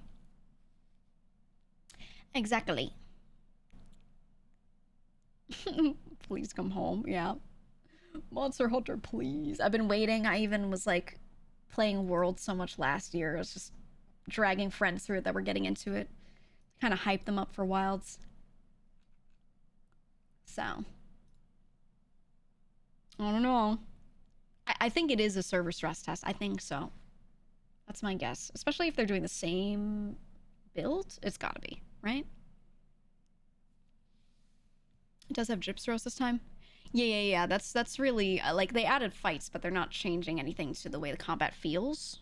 So, I'm glad to play through it more, but I don't know. On the 13th probably is the flagship Arkveld if it follows the pass. I'm hoping it does. I'm really hoping it does. We'll see. We'll see. You're discussing a world playthrough before. Yeah. You should, if you haven't played through all of it, you should do it right now. Right now. Do you prefer Rise or World? World. Rise sucked in comparison. It was still a fun Monster Hunter game. But World was objectively so much better. Rise did a few things to the combat that were not good. I felt not good. I understand the concept behind them. They were cool thoughts, but I didn't like the implementation. Mostly the wire bug. The wire bug, meh. So I think World was way better. Way better. Is that including Sunbreak and all of its updates? Yeah. I played through all of it. I didn't drop it and be like, oh, I didn't like that one thing. I'm gonna not play it. I kept playing because things always get better. Like I think Iceborne is so much better than Base World, for sure. So I always tell people, hey, play through Base World, but like put on that skip armor, you know, and just get through it, and then go play Iceborne and all that. But yeah, I think Sunbreak didn't like make me love the fights. I really didn't. You don't like the wire bugs either. Yeah, they weren't good. They weren't good. It seemed like it was made without World in mind. It was a different team. To make that clear, it was a different set of people that did Rise. Still the Monster Hunter company, but a lot of the staff that were on it and that were building and making it, they were different people. So that is a big kind of reason why it felt so different. Rise is a parry no-hit speedrun kind of game. Yeah, kind of. I don't know. I think at the end of the day, it was still good, but I liked World so much more. So much more. Way more worth it. You like the new moves for the weapons in Rise a lot? Some of them, I liked that we were offered more gap closers, because I play switch axe, and being able to gap close very easily made sense. But also, I felt like I wanted those gap closers in that game because the monster patterns were that they would just keep running away from you, right? They would go to one side, they would run super far away, you'd have to put your weapon away or go and like wire bug over to them, you know, use your special skill. And then you'd hit them a couple times, and then they go run the other way, you know? So it was kind of like, it didn't feel like that nice back and forth that you get from classic Monster Hunter, and that's what I wanted. I think World gave us a little bit of that kind of combat, so I don't know. I think everyone should go back and play 4U if you haven't. Just saying. You want sword oils? I had seen a meme somewhere a while back of that guy who's like, put a little spice on it, of him like holding the sword and putting an oil on it. And I think that was my phone background for a long time. It was so good. I don't remember if it was my lock screen or my home screen. I think it was my lock screen for a long time. You had a tat of Mizutsune on your arm, only monster you loved. That's a good choice. That's a good choice. From what I heard, I think Zinogre is still the most popular when it comes to like people getting tattoos, people wanting the monster in the game, people wanting the armor. Zinogre's up there. I was surprised. I thought it would be maybe one of the older ones, but it's been Zinogre for a long while. Loggy, please. Oh my god, yeah. I wish they did it in some later games where they did bring back some of the monsters that are like, you know, in the water because they can come out of the water and fight, but I don't know. Play Monster Hunter on mouse and keyboard and controller? Oh, it's 100% a controller game. It's a controller game. Most games, I do think you're better off playing mouse and keyboard. You have more fidelity in your movement. It's just better. But Yeah, Monster Hunter, just do controller. Don't even worry about it. I think maybe for Gunner it might make some sense, but I don't know. The controls felt pretty good in the beta for Wilds, so I don't think you need to worry about that. Should be fine. Sword Oils were stupid fun. They were, and Sword and Shield is a really like fun weapon to play depending on which game you're playing, depending on which moveset you have. I don't know. Have I disliked Rise? Do you think I'd be into Wilds? I don't know enough about it, but probably yes, because it so far felt a little more like World. A little. But I think I won't really know how to feel about it until I see more of like what you can add to your weapon later. Do we get more parries on things, etc.? And if I don't know. It really just depends on the fights. It depends on the monsters. Because a moveset could be really fun, but if the monster doesn't move in a way where that moveset feels like a back and forth between you and the monster when you're hunting it, then it might feel too arcadey. It feels like you're playing fucking Dynasty Warriors, you know? So, like, I don't know. I have to play the game fully to tell you, to be honest. We'll see. Only play with weapons with offset moves in Wilds. Launching monsters with attacks feels so badass. We'll see. I mean, honestly, I kind of want to make a gunner set again. I used to have one in like 4U and prior where, you know, they had like totally different armor sets and everything for ranged weapons. I kind of want to do that in Wilds because it felt really good pulling out a light and heavy bowgun, especially. So I think I want that. I don't know. We'll see. You know, sicko mode and then learn charge blade for Wilds. Ooh, yeah. That's on Wilds giving the switch axe a parry. Well, I played every Monster Hunter game, including Frontier, and Frontier gave the switch axe a sick parry. Okay? Right bumper, boom, parry, and it gives you a fuck ton of sword juice when you do it. And it was the most fun way to play that weapon. So when I saw the trailer showing off the switch axe and I saw him do something that looked like a parry, I didn't even play the beta yet. I was just like, oh my god, we're so back. I was like, there we go. So it should always have a parry, always. That's just how it should be.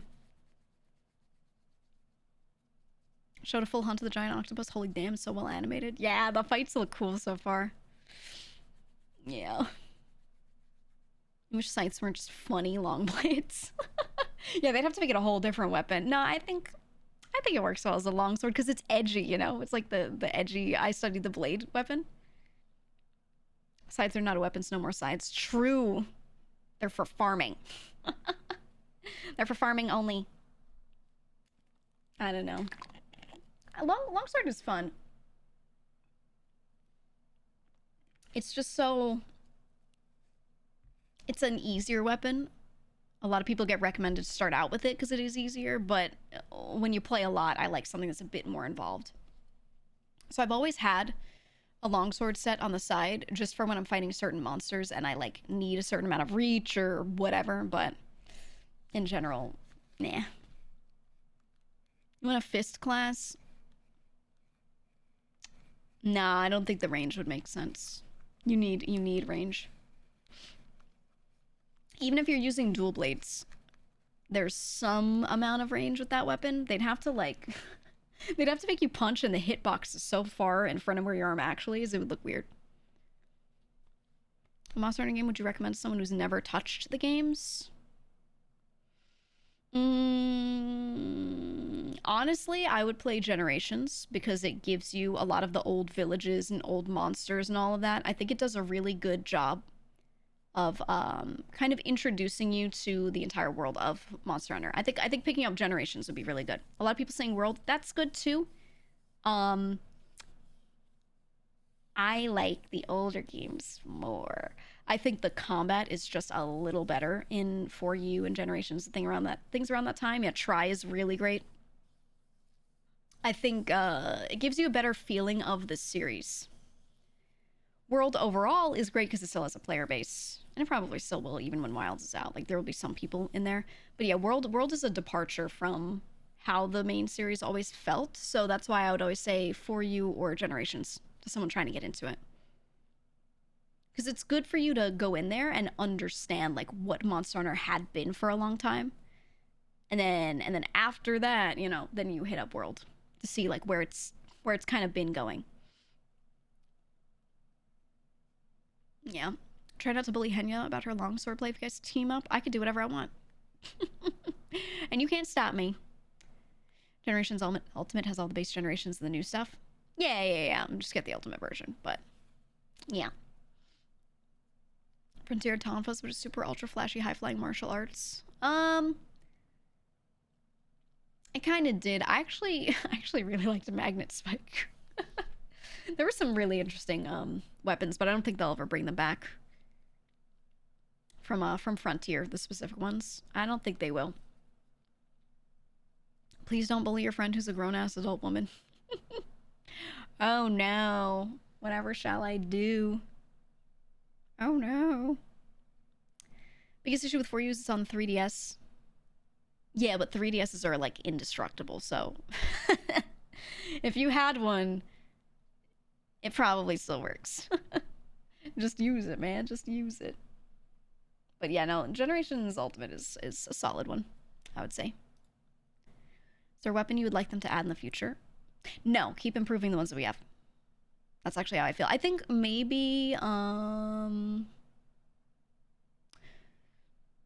weapon that is ranged but mixes in more physical combat in between would be nice. Think of like FF14 Red Mage, okay? Maybe two different weapons, sort of. You have a reason to go up close and be doing melee, and then a reason to back up and do something a bit more ranged. I think that'd be really fun. But then you run into the weird issue of a lot of armor sets specifically being for range or specifically being for melee. So it gets a little interesting. Isn't that just Gunlance? Gunlance doesn't shoot from very far. That's not like the way you play it. You don't use a Gunlance and stand way back from them and shoot at the head. It's just a weapon that you use up close, and then some of your shots, quote unquote, that you do, you're just stabbing the monster with a lance, but it also fucking explodes. Right? That's what Gunlance does, but it's not like, yeah, you're shooting them point blank, exactly. Maybe a whip sword. Yeah, something like that could be fun, or something where you go between phases. So how we have Switch Axe and Charge Blade, where they have two different transformations, right? And it becomes, Switch Axe becomes sword mode. It has a little less range and you attack faster with it. I like weapons like that. Those two might be my two favorite weapons. And I like going through phases. So one where you're, maybe it's straight up a gunner weapon, and then you have a phase that you go into where you go melee mode and do a thing. Or vice versa. You go range mode for a second. I think something like that could be really cool. I kind of thought when I first saw Insect Glaive, and I hadn't used it yet, we didn't know what it did, I kind of thought that it was going to be something like that. You attacked with the glaive up close and did all the things you're doing, and then you like back up and you use the bug like a like a ranged attack, like you buff it almost. I thought it was going to be like that, and then it was the opposite. You send the bug out and get buffs, and then like you keep the buffs up for the glaive's melee cycle. So I thought that was still cool the way it worked, but it would be cool if there were like a range phase with it or something. I don't know. It could be cool. Wild Hearts had some interesting weapons ideas. Oh, dude, I know. I actually really liked playing Wild Hearts. It was really fun. I think the combat, some fights didn't feel as intuitive. Like the giant crow felt like very arcadey, felt like Dynasty Warriors. I'm just jumping at it, trying to smack it. But then some other fights were cool as hell. The giant hammer was really cool. I liked the parasol weapon that was all about parrying. That was so fucking cool. I don't know. And then I liked that you had certain skills that were common between all weapons. I really, really, really enjoyed that. But overall, yeah, they didn't support the game much, so what a shame. Like the Guns N' World. I did actually. I think It's probably because the damage was so high. A lot of people used heavy bowgun toward the end, like a lot of people, but it was really just because the damage output was crazy. Actually crazy. You could speed run with it. But even if it was a little dry, I still enjoyed it because the fights were fun to do. So, thought the giant boar and the chicken were super fun. The chicken was a fun fight. The giant boar was cool, but it was a little hard to see what was going on because he was so big. Just a big boy. A lot of changes in Insect Live on Wilds. Yeah. Well, you said you want to see what they do with the next beta, but I don't think they're making major changes like that between the betas. I think they're just adding a couple fights, but it's the same build. I'm pretty sure. I could ask somebody, I think, to get confirmation. I know a guy. I'm pretty sure I could ask somebody to see, you know, like, hey, is this the same? But I think they already confirmed it. Let me look. Yeah. They confirmed it. They confirmed it that it's the same build. Hi, Milky. Hello. One sec. Alexa, turn on triple.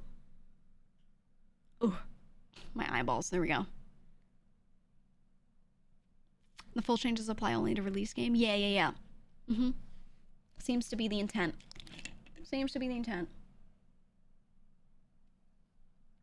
Hope you're well, Milky. Hope you're well.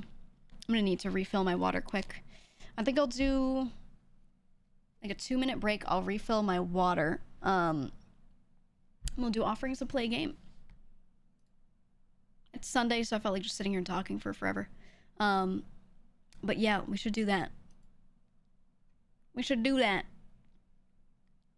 Sound good? I think while you're here, I want to know what weapons you're going to use. Discuss what weapons you're going to use based off of the last beta, if you played it. And if you didn't, tell me what weapon you want to try. Okay? I'll be right back. I'm going to do this.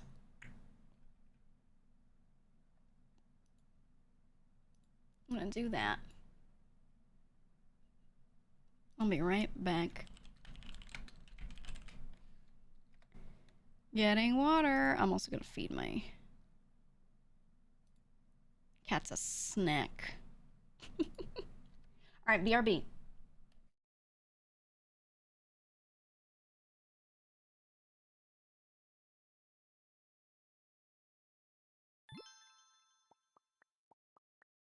Chat, I command thee to shit your pants. Shit yourself now. You will shit. You will shit yourself now, chat.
Time for some gay sex while the boss is not here is.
long, long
Heart, lungs, nipples big, heart, lungs, nipples big.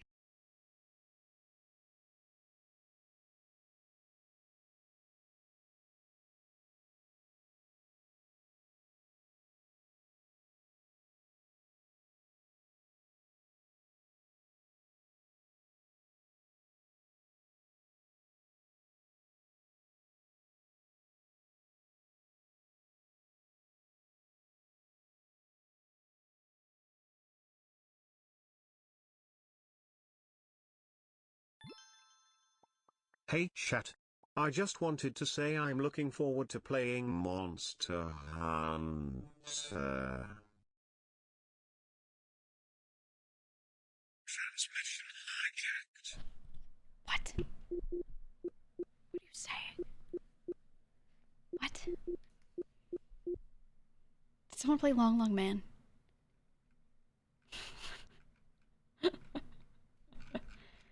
Guys, I've been washing my hands more often. I'm a little sick, I think. I think whatever it is, I'm fighting it off well. I don't think I'm gonna come down with anything crazy. But I'm in that, like, stasis, you know? Went to the bathroom to wash my hands. My cat walks in, Nucky walks in. Gets up on the... What's the word I'm looking for? The counter. I go, hi, Nucky. I put my face near him. He sneezes right on my face. Immediate, boom. Achoo, right in my face. I was like, oh. So I just washed my whole face. I just watched the whole damn thing. I was like, okay. All right. Anyway, I also sneezed as I was getting up. Ugh, it's been so dry. And I don't usually have too big of a problem with this, but this winter I've been getting the occasional nosebleed. And then I've got, like, crusted blood in my nose all the time. Like, just little bits of it. And I think genuinely, like, the little bits are making me sneeze a little, you know? It's the worst. You ever, sorry if this is disgusting, you ever sneeze out a blood clot? Like, you just go, because you had some left in there, and you just, and, like, you feel it dislodge. Oh my god, it's the worst. From, like, way back up there, too. Oh my god. Gotta purge the demons for your nasal cavity. I've been getting that. Just, like, this week especially. I haven't been getting too much of it this whole winter, but this week has been bad. Yeah, you sniff too hard as well. Oh, yeah, you eat it. Oh, no.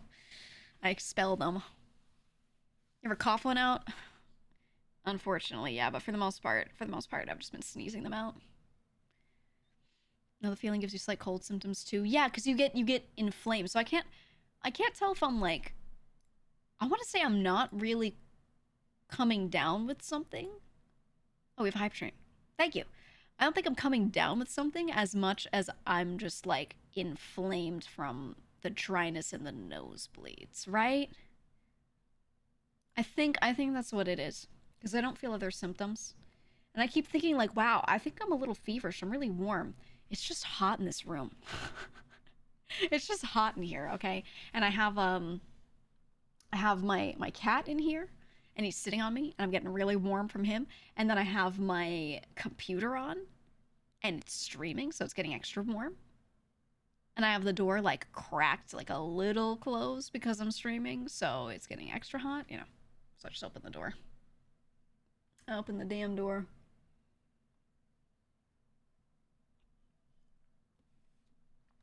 But what I did get was I got more water and I got cashews. We're gonna have a crazy party tonight, okay? I got water and cashews. Ooh. Ren, thank you for the 10. Thank you for the 10. Punxsutawney Phil sends his regards. You get 6 more weeks of those. Oh, yeah. Did you see Phil? I love how they're like, he saw his shadow and ran back into the hole. And I'm like, hey, he didn't want to be near all the people. You want to see the picture of them holding him, though? I want to hold him. I want to meet Punxsutawney Phil so bad. He's a fucking legend. I'm gonna show you a picture. It's my it's my most favorite thing they do every year. His handlers say that he saw his shadow. Look. Look. They got the decree out, okay? They grab Phil. And then they're like, we hereby announce that Punxsutawney Phil has seen his shadow.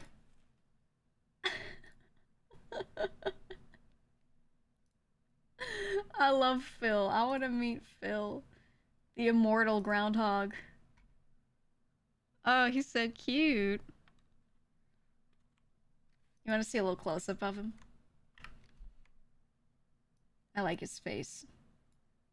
I have held a groundhog before, however, it was a, like, feral one, and we were trying to get it off of some land, so I, like, had to catch it with my arms. It was terrifying. Look at this thing. Look at him. He looks so cute. Trying to grab one of these was terrible because look at their claws. So we did the same thing you do when you're trying to get a wild cat and you don't have any sort of like good way to grab them. You get, like, especially if you don't have a trap for them, you get thick gloves and a towel, and you throw the towel over them and then like grab them in the towel. That's the best you can do. And this guy will still bite through the damn towel. I love his stupid little teeth. Punxsutawney Phil and his dumb little teeth. He's so cute. He's so fat. He's so fat. I want a groundhog. I'm not gonna get one, but I want one. I'm gonna express that I want one. I want to go see Punxsutawney Phil. This poor thing being paraded around, though. This poor guy. He's just a little groundhog. Couldn't spell the guy's name if I tried. Punxsutawney. It's not too bad. It's a little weird. It's a little weird. Can you get a pet groundhog? I assume it's like any other wild animal where you can only have one if you have a license, and that one's like for rehabilitation or something. I don't know. Your cat would kill a groundhog. Yeah, straight up. It just looks like a big rat to them. But it could maybe hold its own, but a cat is more... I don't know. I'm looking at my cat, and he's just... he's just sneaping. He's sneaping like a little guy. I don't know if he would kill it. I think, you know what? Nucky's from the streets. I think he could kill one. Could you? Oh, he's so sleepy that I'm saying his name and he's not even looking. He's sitting like loafed in his little... It's a little round, small cat tower. So the seat of the cat tower is about the same height as the seat of my chair. He's to the side here. And if he loafs in it, his head goes over the edge a little. Right? It's like just the length of his body when loafing, like from curled in feet to butt. And so when he sleeps, he just like tucks his head down and to the right. And he just goes, eh, and like puts it against the pillowy edge. It's so cute. But he is passed the fuck out. He's passed the fuck out. I brought my water and my cashews here. Normally, every time I get up, he goes and follows me. This time he didn't. He waited for me to come back, and he went into the bathroom briefly, sneezed on me, and then sleepily went right back here. So he's like, he is sleeping. But I think he is because he okay, a bit weird for a cat. He sleeps through the whole night with me. Okay. He gets on the bed a bit earlier than I actually go to bed, and then he sleeps the whole time. I spend a lot of time laying in bed before I'm actually asleep, getting like some work done, whatever, but like laying down so I'm resting. And then when I wake up, he's still there, like does not move. Most cats, they sleep for like 2-3 hours and then they get up and leave and come back, but he doesn't do it. But last night I woke up like 100 times. I woke up basically every hour, every 45 minutes really. And when I would wake up, he'd be like, huh, you know, because I was moving. So I think that's why he's like passed out right now. Because I didn't let him sleep. For once, it's the other way around. So he's out cold. Had a cat that would crawl under the blankets. He does that. So my usual routine is after stream, I eat, and then I start getting work done. And when I do said work, if I'm not recording something, I usually get on my laptop and I go sit in a different room and do that. And I sit differently because I just don't want to spend every waking moment of my life at this exact spot. You know, like I try to be in another room. Like I got a whole place so I could be in it, you know? So I do that. And I usually I'm like laying down on a couch with a blanket on me kind of thing while I'm doing that. And he gets in and he gets under the blanket and he just sits there. So when I'm streaming, he's next to me the whole time. And then when I'm not streaming, he's next to me the whole time. And I play with him as we do that. So, you know, so I'm like giving him attention and properly hang out with him. And then Wolfie comes by too. But I don't know. So is this live? No. Laptop on a balcony during a cool night is kind of magic. Yeah, I don't have a balcony in this one. I did last time. But last time I was in like a regular apartment kind of thing. So, but I had one.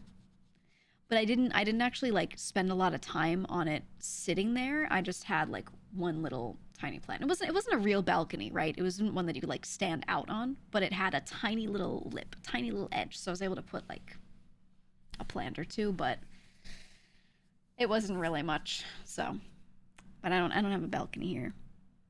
I could walk outside, but I don't have a yard. It's still very dense here. I don't have like that. So I don't really have like an outdoor space to spend time in. I'd have to go somewhere. No balcony. Yeah. That's okay. I'm not an outdoors person unless I'm like going hiking or going like really outdoors. I never liked having like a yard or something like that and just sitting outside like just to be outside. I don't like being outside if there's no purpose. Does that make sense? I don't want to do that. I don't want to do that.